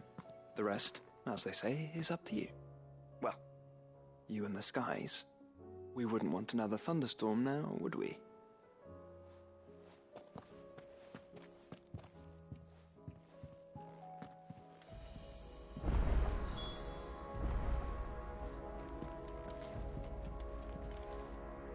Uncle, I bring good news. The Field Marshal has agreed to your plan. Ha! Of course he has. I didn't doubt you for a moment, dear boy. Rutherford is accompanying him back to your manor in Porter's Alder as we speak. They will await your return there. As will one other. One other? Who, exactly? Lord Havel was concerned that even if he could get the realm's armies to agree to an accord, he might not be as successful in convincing those with political power. He asked if I might have a solution, and I suggested a certain Imperial Lord Magistrate turned Liberator. One of your co-conspirators? Master Quinton would probably call me one of his, but yes. Another outlaw, then. Just the thing we need to put these rotten politicos in their places. Good thinking, Clive. I'm glad you approve. The more the merrier, eh? Uncle, assuming Havel and Quinton can solve our problem with the armies, you still haven't mentioned how we might manage the grain shortages. Oh, don't you worry, my boy. The 7 high houses will be seeing to that. They have all agreed to make the most generous of donations. Oh, of course, it did take a little persuasion, but luckily I had some unexpected help. From who? Why, you, my boy. Rumor has it that you rescued the Lady Ariane's head steward Rockford from a horde of bloodthirsty bandits. It was more of a handful. Well, the old battle-axe was so pleased. She had a shipload of talents delivered to my private docks by the next new moon. And when the other houses saw the parsimonious old crone's purse strings finally loosen, they as good as tripped over themselves in the rush to follow suit. I'm happy to hear it. Now, I must be getting back to the manor. Join us there at your earliest convenience, would you? Of course, Uncle.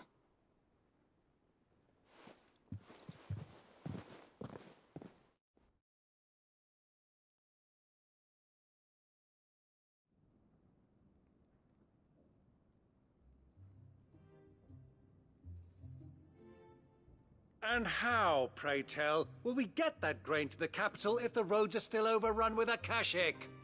You find another bloody road. I only have so many men, and I'm not about to send them headlong into an ether flood. That is, unless you'd have them turn as well. Well, I'd certainly eat less. Says the man with a belly bigger than a band of curls. My soldiers actually need their rations. Without any food to keep them going, they'll be dead even before you've sent them on your fool's errand. If I may, gentlemen, perhaps I might suggest an alternative approach. Though supply routes are indeed disrupted, there is no shortage of ships. Indeed, they bob away in every bay from here to Randalar, awaiting a safe haven. Allow them to make port and fill their bellies full of grain.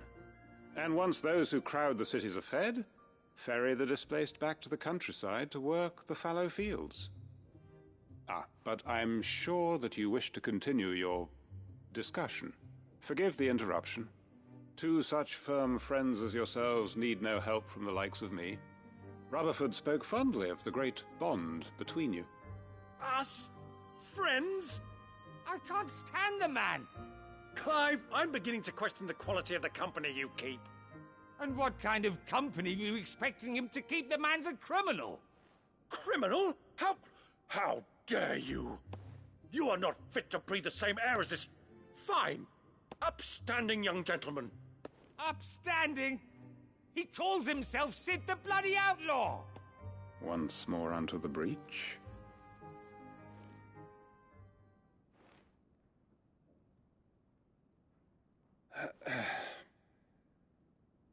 Shall we begin again?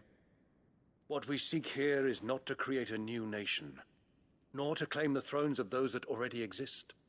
We wish simply to bring stability to the realm that mankind might weather the current storm. And to do that, we must convince those in power, the generals, the statesmen, the nobles, that our cause is just. There will be disagreements, yes, and I imagine some resistance, much resistance. But we cannot let that deter us. If we show them the path, show them that we walk it ourselves, then I am confident they will follow. The fate of the world lies in my nephew's hands, but the well-being of her people lies in ours. And we must not squander the chance that Clive has given us. Uncle Byron, Now, with that settled, let's move on to the signing of the Accord. For what great moment in history hasn't been accompanied by a little ceremony?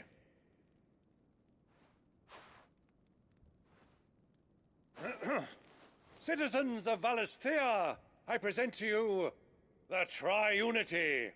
Rutherford, Mike Will.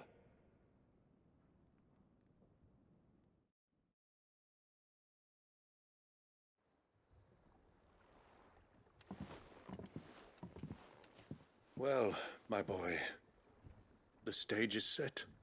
That it is. This is the role you were born for. Now I ask only that you trust in the talents of your supporting cast. We shall play our parts to the best of our abilities, that you might have the opportunity to shine. The realm needs its Sir Crandall. And there is no better Crandall than you, Clive. I want you to keep this signed accord as proof of our faith in you. I will.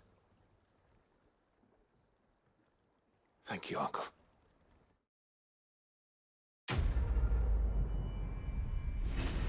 Quest complete. Three's Company. The Tri-Unity Accord. Tri-Unity Accord. Signed by representatives from Rosaria, Dalmacia, and Sandbreck. This mutual accord sets the stage for a new age in Storm, if not officially, then at least in spirit. For what great moment in history hasn't been accompanied by a little ceremony? Byron Rusfield. The breath of darkness reduces heaven's cloud cooldown time by 2.5 seconds.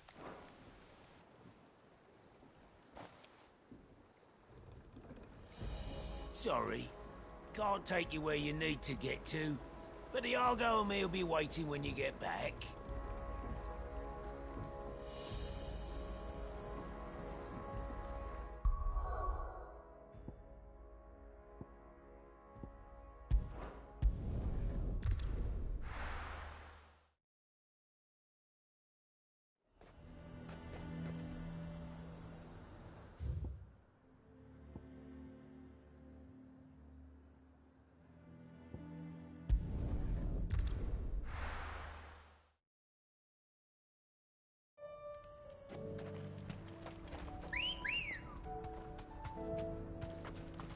Come on. Yeah!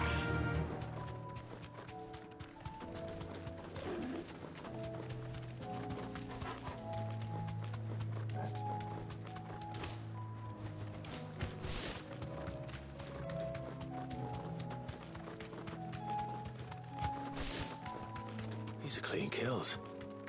Perhaps young Ember really is ready. Or maybe not.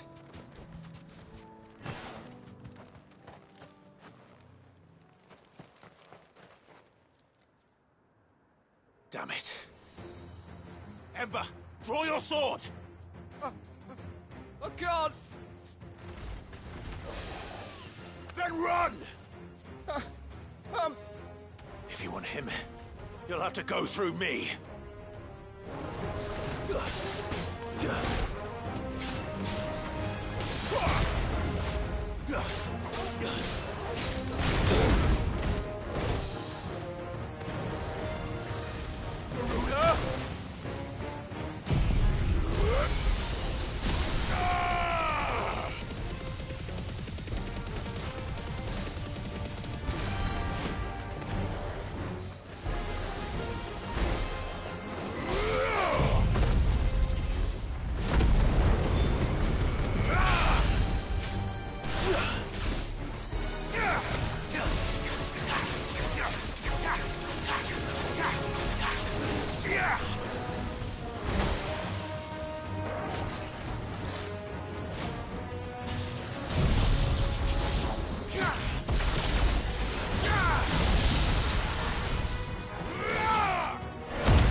Garuda!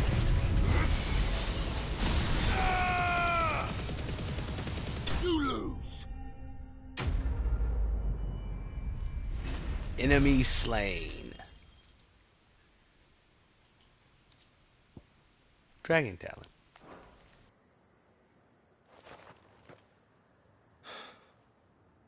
Ember, are you...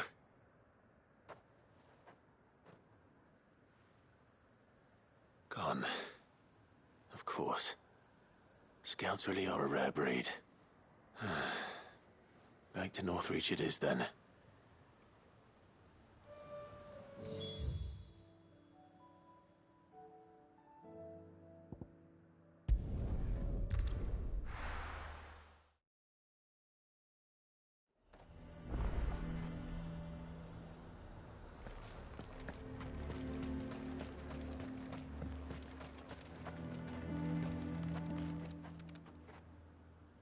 I didn't expect you back so soon. Where is Ember? How did he fare? I thought I'd find him with you. He must have fled. I followed him to Eastwatch, where I found him being set upon by a wild Avis. He was just standing there. Didn't even draw his sword. I had to step in and take care of things. But by the time I had, he was nowhere to be seen. I assumed he'd set off in your direction, but apparently not. I'm sorry, Sid. I knew the boy had a nervous streak, but he seemed like... The right man for the job? I believe this is the logbook you tasked me with retrieving. Eh? How did you... Don't you tell me you breached the tower while Sid was busy saving your skin. What? Wasn't that what you asked me to do? To bring the thing back without getting caught? He has you there, Nazaire. And he did it all on his own. But Sid, he did what he thought was best. And now I have to decide whether I agree. Of course. We'll await your evaluation back at the hideaway. Don't you leave my sight. Yes, Sergeant.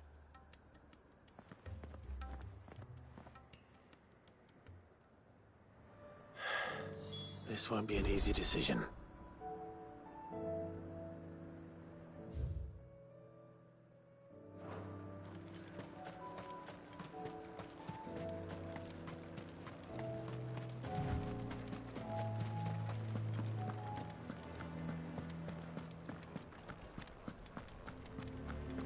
What does the dame have to say about all this, I wonder? I would speak with this Duke about Saw the captain just now. He wasn't wearing his uniform. Your town needs you. I need you. what the Duke would have.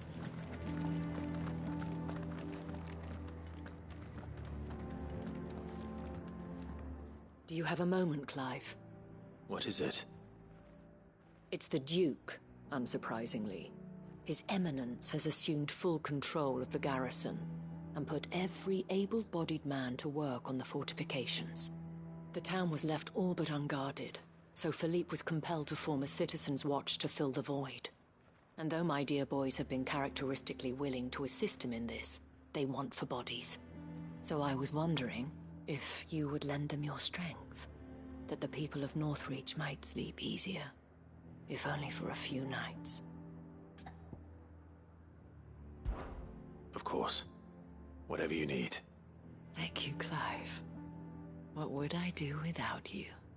Philippe told me he had men stationed at... Where can I find the mistress of this establishment? Here, my lady. To whom do I have the pleasure of speaking? My name is Sabine, and it is my displeasure to be the daughter of the Duke of Oriflamme, who I understand is causing you and your town no small amount of trouble. I wish to speak to you about what might be done. Very well. Let us speak. I trust you'll forgive me, Clive. Absolutely. Our conversation can wait. Please, proceed. As you know, my father is a most overbearing and supercilious man, and I join you in objecting to his every action. Indeed, I owe you my thanks for continuing to argue against his reckless plans. Yet I fear he is not one to be swayed by reason. No. He must be made to face the consequences of his actions. And who would make him do this? I would. Myself and several other like-minded individuals. Were you to join us, we would surely have the strength to drive him from Northreach for good. Does that not seem a trifle... drastic? Drastic action is precisely what is called for. Unless you are content to see your people downtrodden and dispossessed. My father would have it that citizens exist only to serve the Empire. That they should be forced to make every sacrifice to ensure her revival. But he is wrong. It is not the people who must serve the Empire, but the Empire who must serve her people. He's always been like this. Scornful of the opinions of anyone he judged beneath him. But he cannot be allowed to ride roughshod over the common folk any longer. We must fight him. By all possible means. Fight him? No. My purpose is to quell the tension in Northreach, not to stoke it. Respectfully, my lady. Our only chance of saving this town depends upon every one of us uniting against our common enemy. Your father and his followers included. While I understand your frustrations, I cling to the hope that he may yet be won round. False hope, I assure you. But I see that your mind is made up. I shall bother you no longer. If you will extend me the same courtesy, I bid you good day. She certainly has spirit. Indeed. But unfortunately for us, that spirit is only likely to harden the Duke's resolve, which may be enough to seal the fate of this town. Not that she cares. This is all about her and her father. Families. I'm sorry, where were we? Ah, yes. I was about to tell you of Philippe's plans for the town watch, but perhaps it's better that you heard them from him. I believe he's in the market, if you'd be so kind as to seek him out. Right away. It's just a pity I cannot join you. I'd like to see the two of you in action together.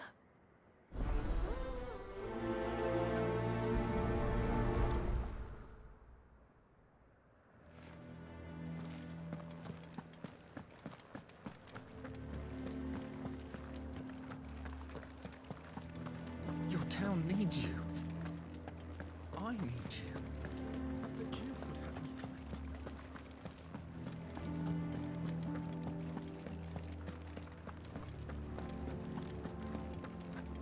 me. What does the dame have to say about all this, I wonder? This is my father's store. So you are content to abandon the people to their fate?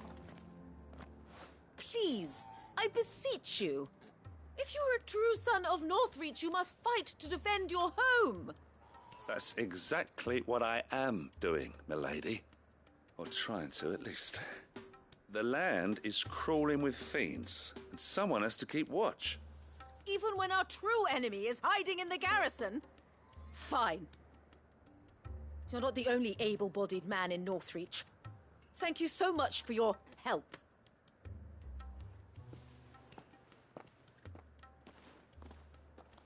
She cornered you too, then? Could hardly get a word in edgeways. Like father, like daughter, eh? She made an uninvited appearance at the Vale earlier, hoping to convince the Dame to join her in fomenting rebellion. I bet that went well. Her ladyship seems to have a way with people. Anyway, what brings you here? Our mutual friend thought you might welcome some help. Oh, she did she? Right as always. In fact, you're just the man. We've had some reports, you see. Sightings of, you know what. They're back. Seems that way. All over, too. We haven't been able to confirm anything yet, but if you're willing, you could go and see what's what.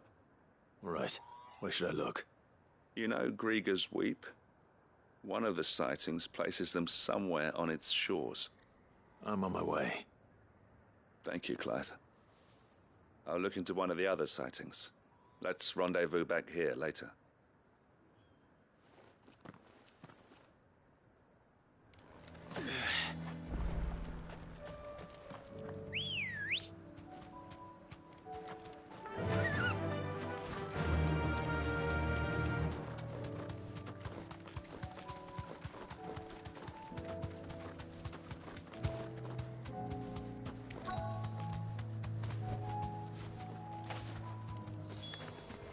Damn it.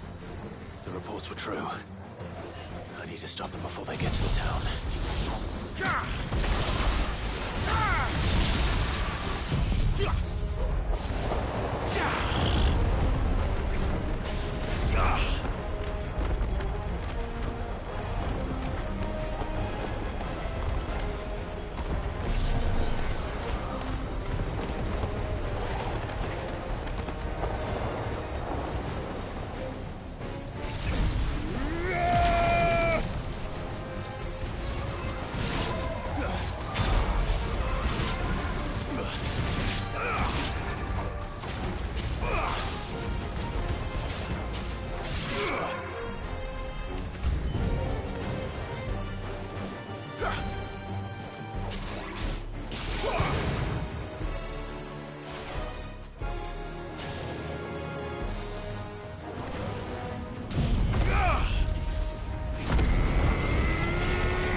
Call that a test, Ultima?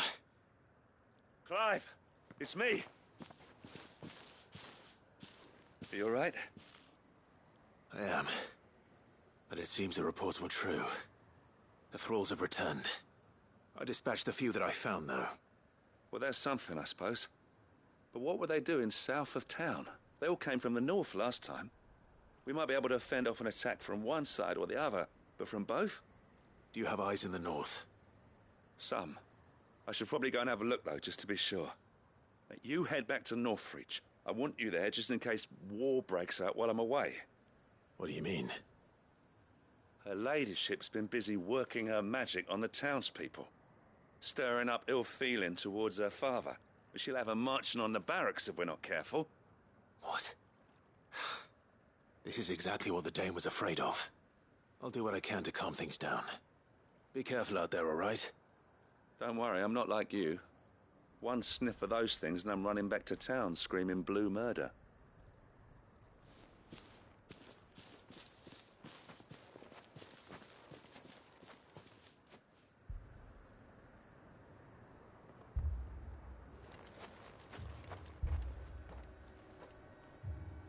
Do you not see, Father? The people of Northreach have given enough, and only a fool would ask for more.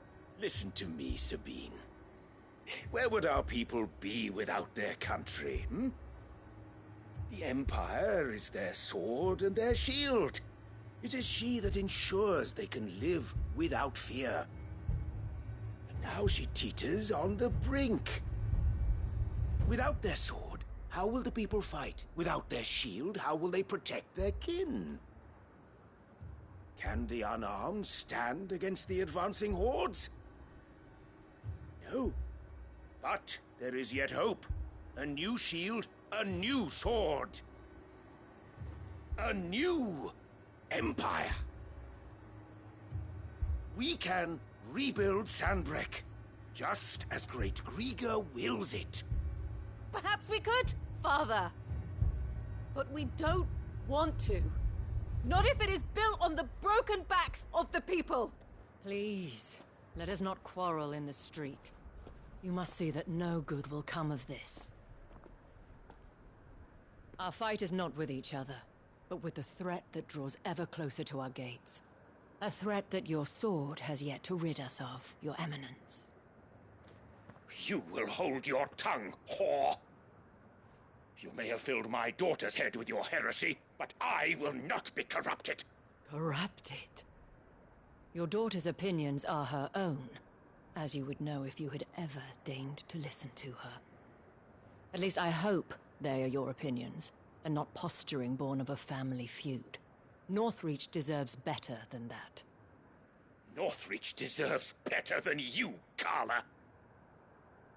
Yes, I know who you are. The slut of Twinside who bedded a Branded.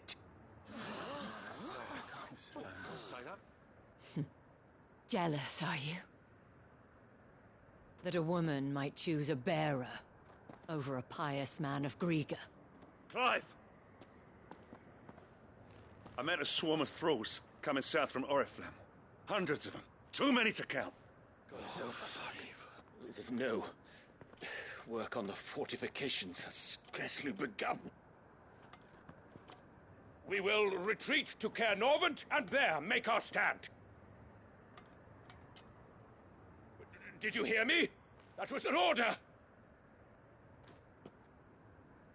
While this is but a heartfelt plea, let us make our stand here and protect our homes. Protect those that we love. Together, for Northreach!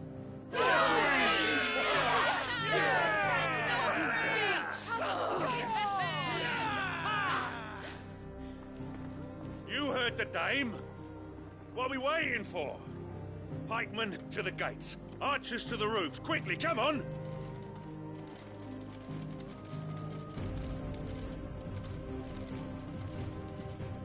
But she is but a common... whore, yes. And we'd follow her to the gates of hell.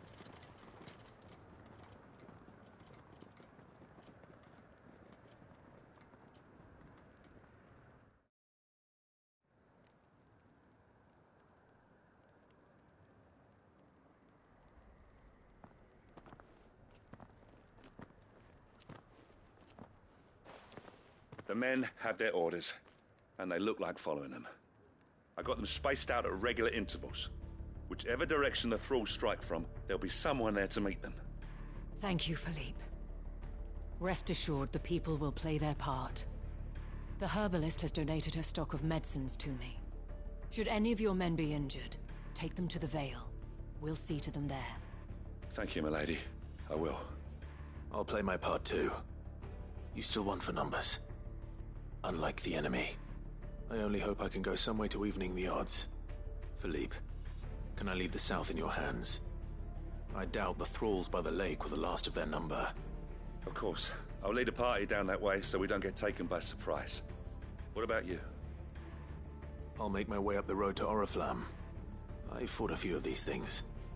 And while I can't promise to hold them all back, I should be able to thin the herd.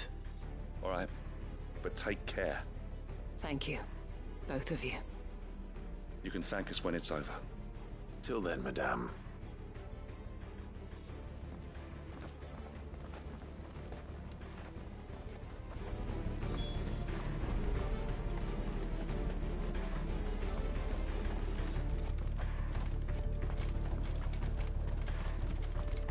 I want steel in the hands of every man.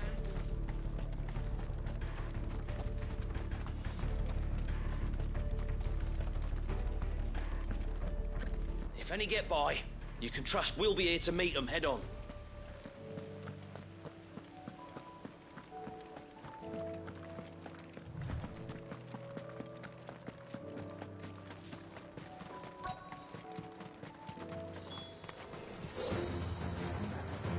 This is more like it. Come on then. Test me.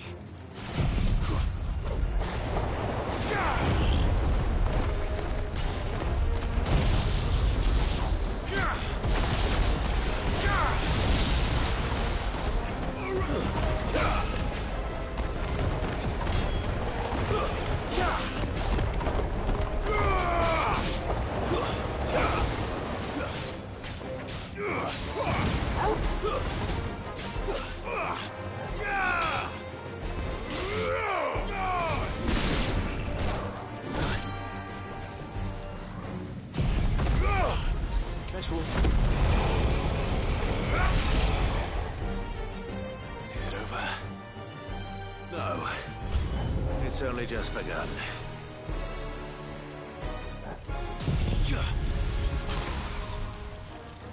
Farewell.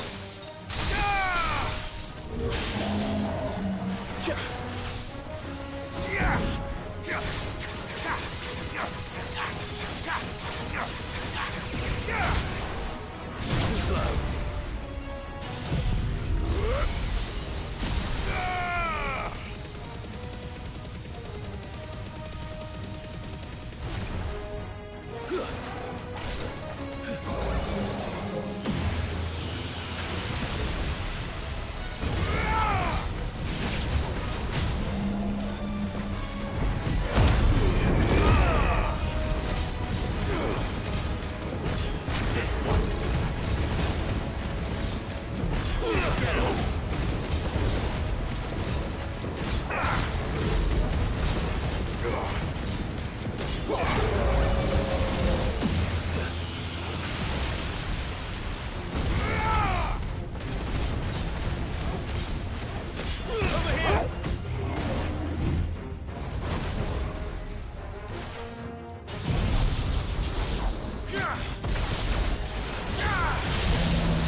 That looks to be the last of them. I wonder how the others fared. Better hurry back to town. Come on, Torgal.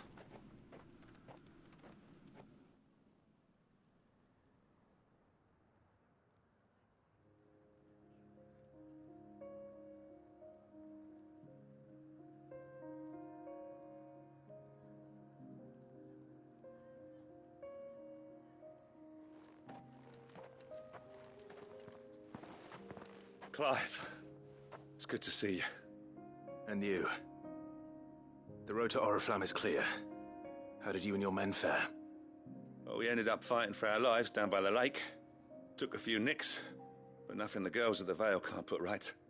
Glad to hear it. Well, it seems we've survived. For the time being, at least. I thank you both for answering the call. You were right. And I was wrong. About everything.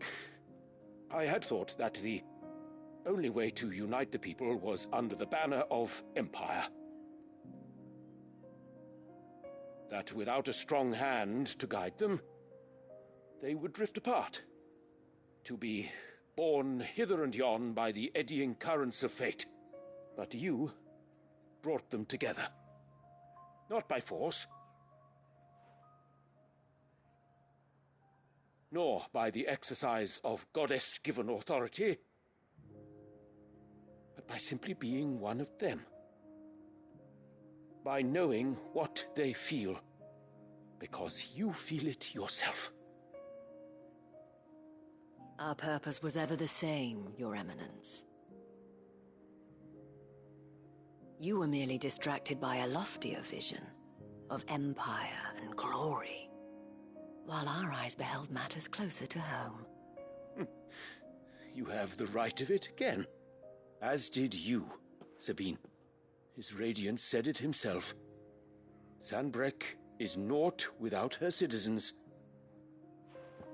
I forgot that, and I am sorry. I'm sorry too, Father. I should never have taken things so far. I only wanted you to understand how the people felt. How I felt. But my anger got the better of me. Do not blame yourself, my dear. This was my doing. I should have listened to you. To all of you. Your Eminence, your ladyship, I do not doubt that you came here with the best of intentions. But I believe the same could be said of us all. We all want safety, security, prosperity. Not just for Northreach, but for the entire realm. And we may yet achieve it. If only we work together. Will you join us in this? Yes. We shall. Thank you, Your Eminence. Now that that is settled, I must go and see to the wounded. The Vale's doors are always open to any soldier in need of relief. And today there are more than ever before.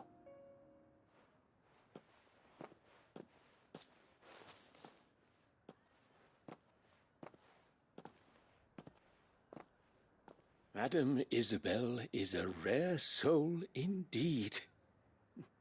In these dark times, I see that it is not men like me who should lead the realm, but women like her. You're right. If only I'd listened to her when I had the chance. Forgive me for saying so, milady, but you still do. The dame said it herself. We can turn things around. We just have to work together. And that goes for you, too. You're one of us now. One of you? Well said, Captain. Let this be a new beginning. Not only for Sanbreque, but for us. Well, since there's nothing more to be done here, I should see if Isabel needs any help moving the wounded.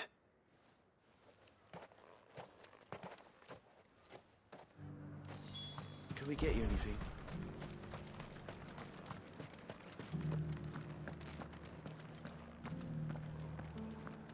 There's no One of the need to dames, worry aren't any you? longer. Leave it to her to spot an able body.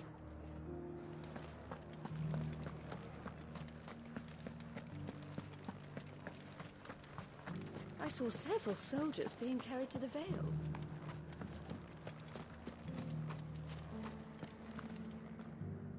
How goes the treatment of the wounded? I'd be happy to man one end of a stretcher if it would help. You've helped quite enough for one day, Clive. Thank you. Don't mention it. Oh, but I must. After all you've done for this town, it is the very least you deserve. Tell me, if Northreach had fallen, what would you have done?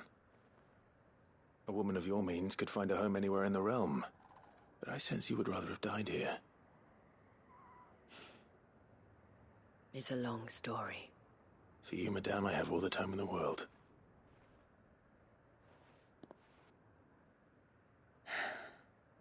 Very well. Long ago, I had a life in the Crystalline Dominion. I was Carla then, courtesan to the nobility. So sought after was I that it was only they who could afford my time. Alas, those halcyon days were not to last. For naive as I was, I fell in love with a bearer. He was my master's guard, the gentlest man I have ever known. After they discovered us together, he was whipped bloody and forbidden from ever looking at me again. And so we fled. Not that we had anywhere to flee to. We wandered, aimless and starving, half dreading, half praying that the next day would be our last. Until we found ourselves here, in Northreach. It was the Vale that took us in, that fed us, clothed us, and healed our hurts. Those that could be healed, at least. My love was already too far gone. He passed away. He did. Not long after we arrived. But at least we were able to share a few moments of peace before the end. It was the greatest gift I have ever received. But the generosity of this town and her people did not end there. The men and women of the Vale supported me through my grief. Shared in it, though I was still a stranger to them. They treated me like a sister. And so I swore that I would always do the same. That I would return the kindness that Northreach showed me. That I would repay my debt to the Vale.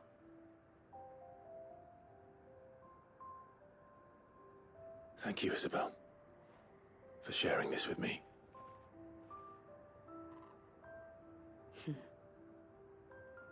You're a lot like him, you know. Perhaps that is why I have such a soft spot for you. Never stop fighting, Clive. And I shan't either. I know that it will not be easy to keep Northreach together. But our efforts will be rewarded. Just look at us now. The people, the soldiers, even the Duke of Oriflamme and his daughter, all united in defense of this town that we have come to call our home. And what of you? Can we count on your support too? Always.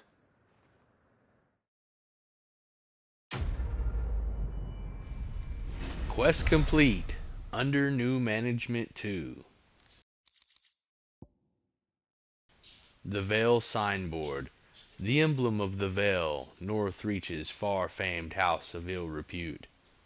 The town is the gateway to the imperial capital of Oriflamme, where waves of old money and new lap against the opposing sides of the Great Wall.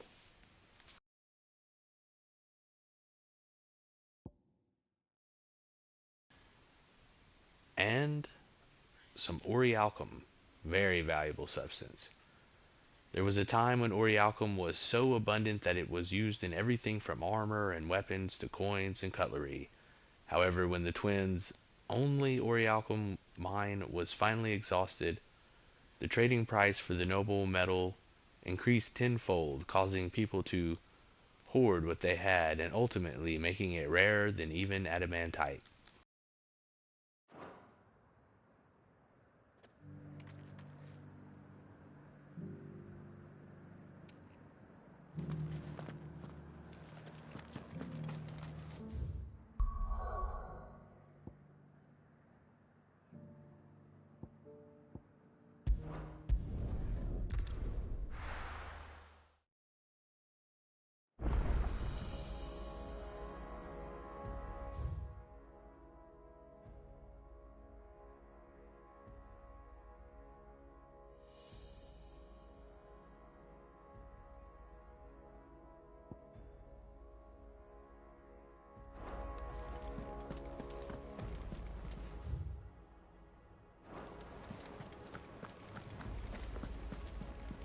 You should have seen him. The thing didn't stand a chance.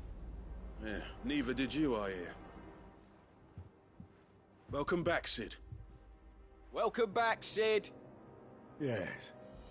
Welcome back. Trip wasn't too much of a pain in the arse, I hope. Truth be told, it was me who suggested roping you in to help with the trial. But from what I hear, things didn't go quite as planned. No, they most certainly did not.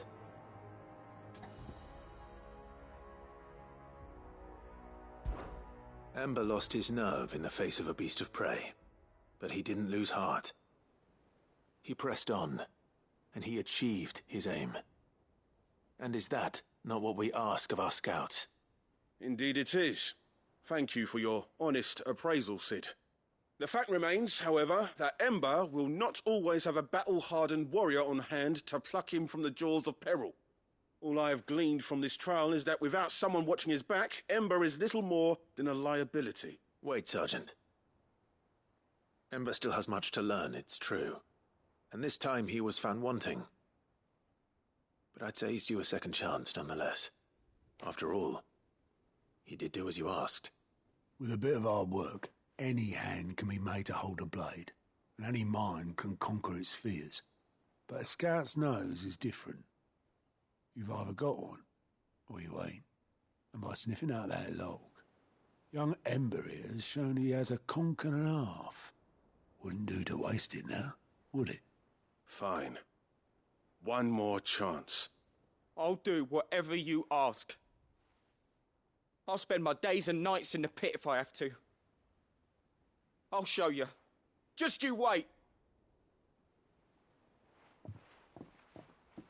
Daft as a brush, that one. But his heart's in the right place. Just like someone else we know. And if you ask me, we've been leaning on him for far too long. That time the curse breakers took some of the weight off his shoulders, I reckon. It couldn't hurt. Just don't tell Gav I said so, will you? I won't have him thinking he's been hard done by. Next thing you know, he'll be asking for a day off. Chance would be a fine thing. Back to work. Forgive me, Sid. This did not play out as I expected. Things really do these days. But that's why we need men like Ember more than ever. Men who can make the best out of a bad situation. Remember that. I will, Sid. Thank you. Quest complete. Trial and error. The Breath of Lightning reduces pile drive cooldown by 4.2 seconds.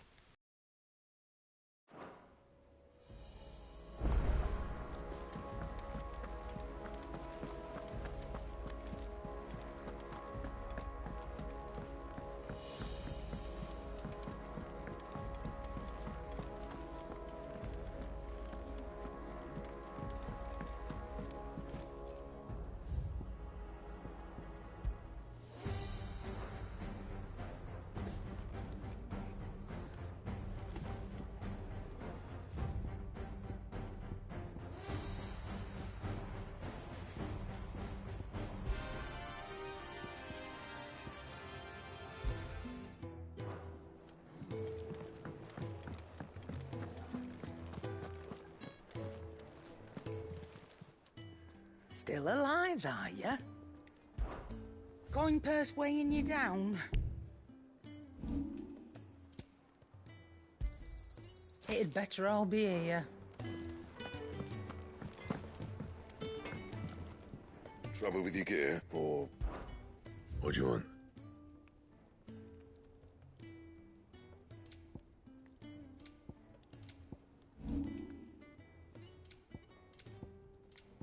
That it? Fine. First the skies, then the crystal. What next? The advent of the great Greater herself.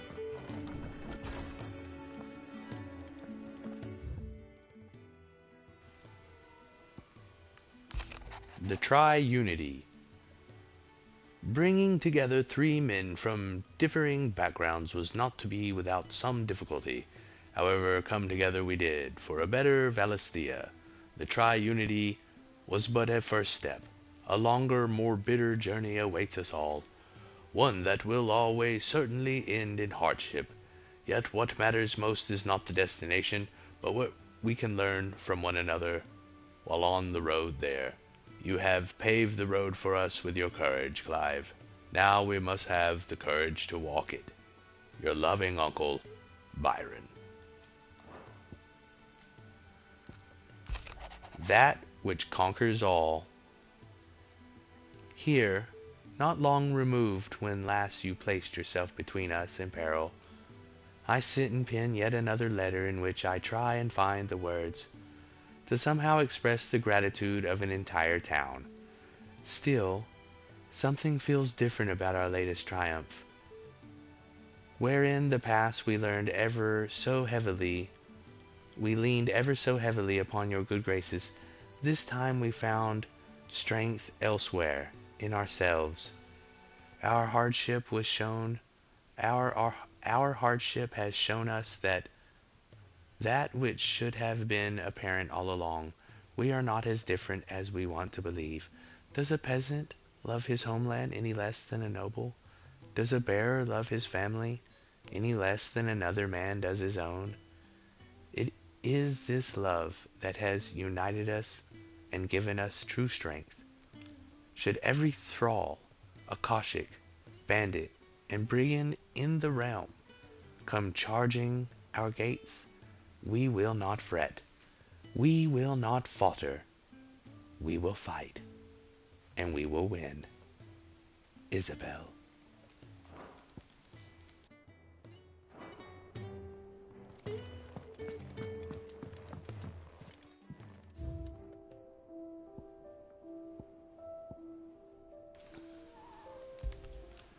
Vale Signboard. The emblem of the Vale, north reaches far-famed house of ill repute. The town is the gateway to the imperial capital of Orflam, where waves of old money and new lap against the opposing sides of the Great Wall. However, the Vale's proprietor, Isabel, knows it best as a safe haven in a storm. The town that took in her and the man she loved when the rest of the world shunned them. Briar's Kiss signboard, the emblem of the Briar's Kiss, the finest forge in Dalamil, run by its puckish and precocious young forge master Lubor. He inherited both his forge and the role of desert hare from his predecessor, the original Ruzina Dalamil, though the mayoralty of Dalamil he won entirely by his own merits. Rusted battle helm, Archduke Elwin's helm, worn in his victorious campaign to quell the northern uprising, and later laid to rest upon his memorial stone. Now it sleeps in Clive's chambers, a constant reminder of the bravery and selflessness of the man in whose footsteps he and his brother mean to follow.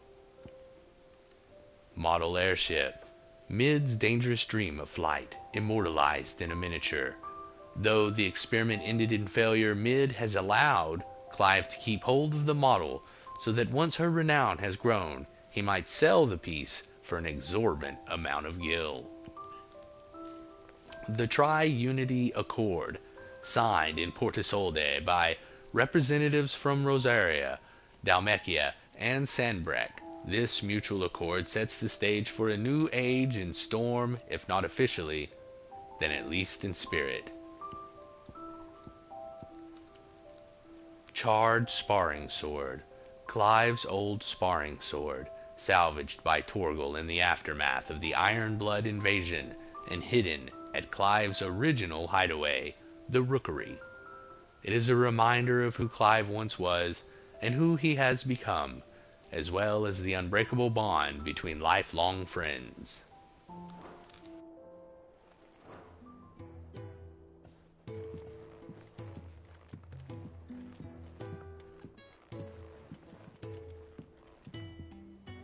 Jill, there's something I'd like to show you. There is? And where might this something be? It's, not here. Now, I know this is sudden, but how would you fancy a trip to Oriflamme?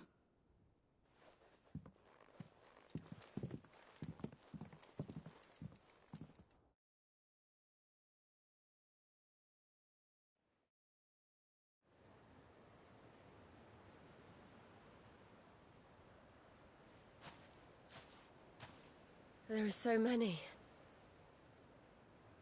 This is what you wanted to show me.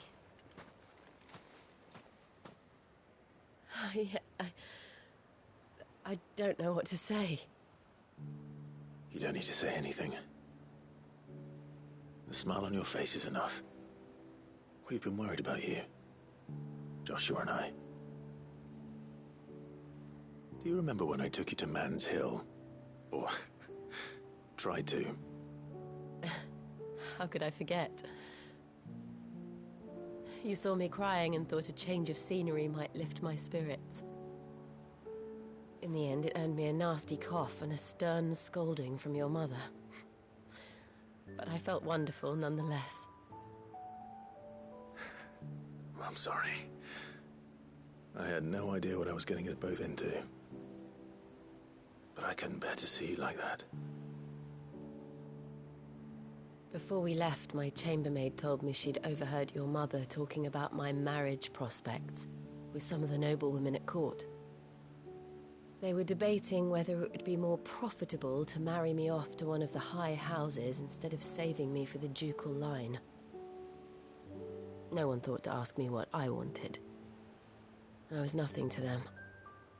A pawn at best.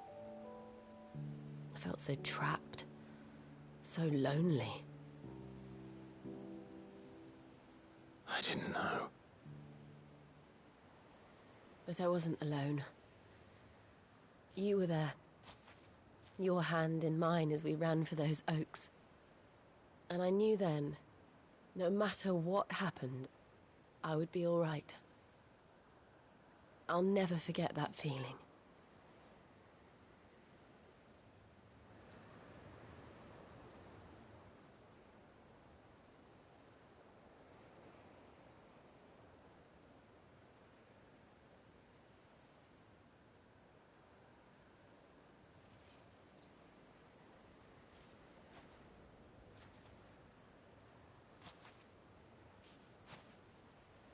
Before we broke camp, the morning after the storm,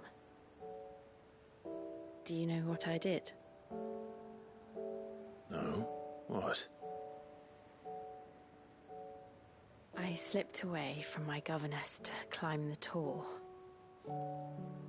And from there I saw a sea of petals, all reaching for the sun. And I realized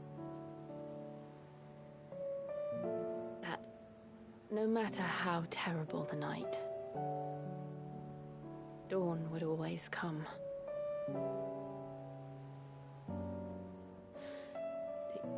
That you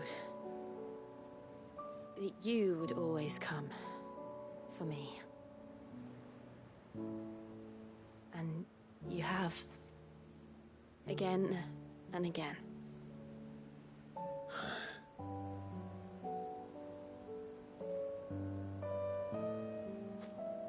Where do you see us? When all this is over?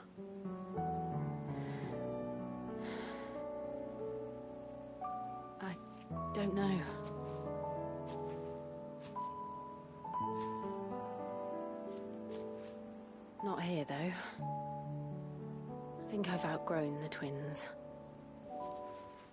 After everything we've been through, the realm just seems so small. I'll need some space to spread my wings. Then that's what you'll have. And I'll stop at nothing to see that you do.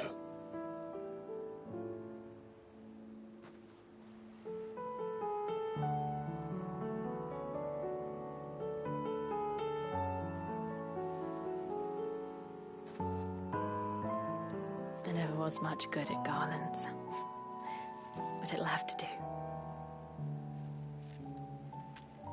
I'll treasure it forever. Thank you, Clive. For this, the flowers, for everything. It's exactly what I needed. You are my treasure.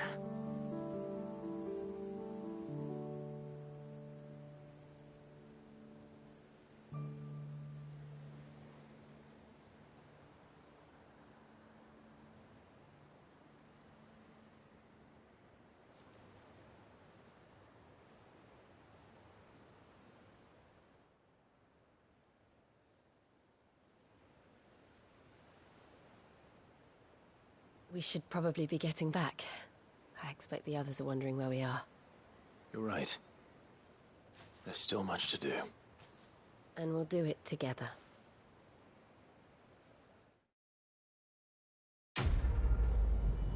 Quest complete. Priceless. A snow daisy garland. A fragrant diadem, hand-woven by Jill from flowers picked on the shores of Olafist Bay. I never was much good at garlands, but it'll have to do. Jill. Shiva's Kiss. Reduces diamond dust cooldown by 7.5 seconds. 7 seconds until the end.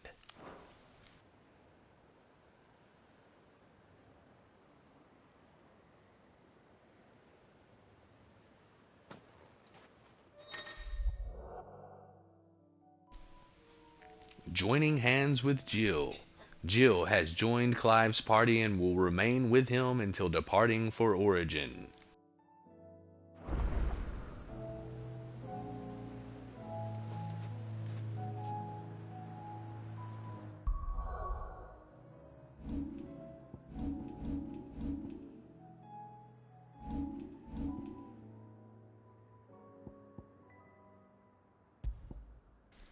Alright, let's look at this Shiva's Kiss.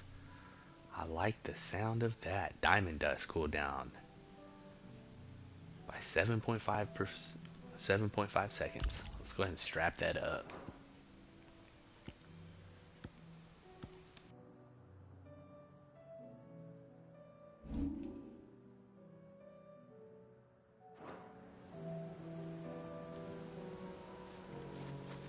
And I think that's going to do it for this episode of Final Fantasy XVI.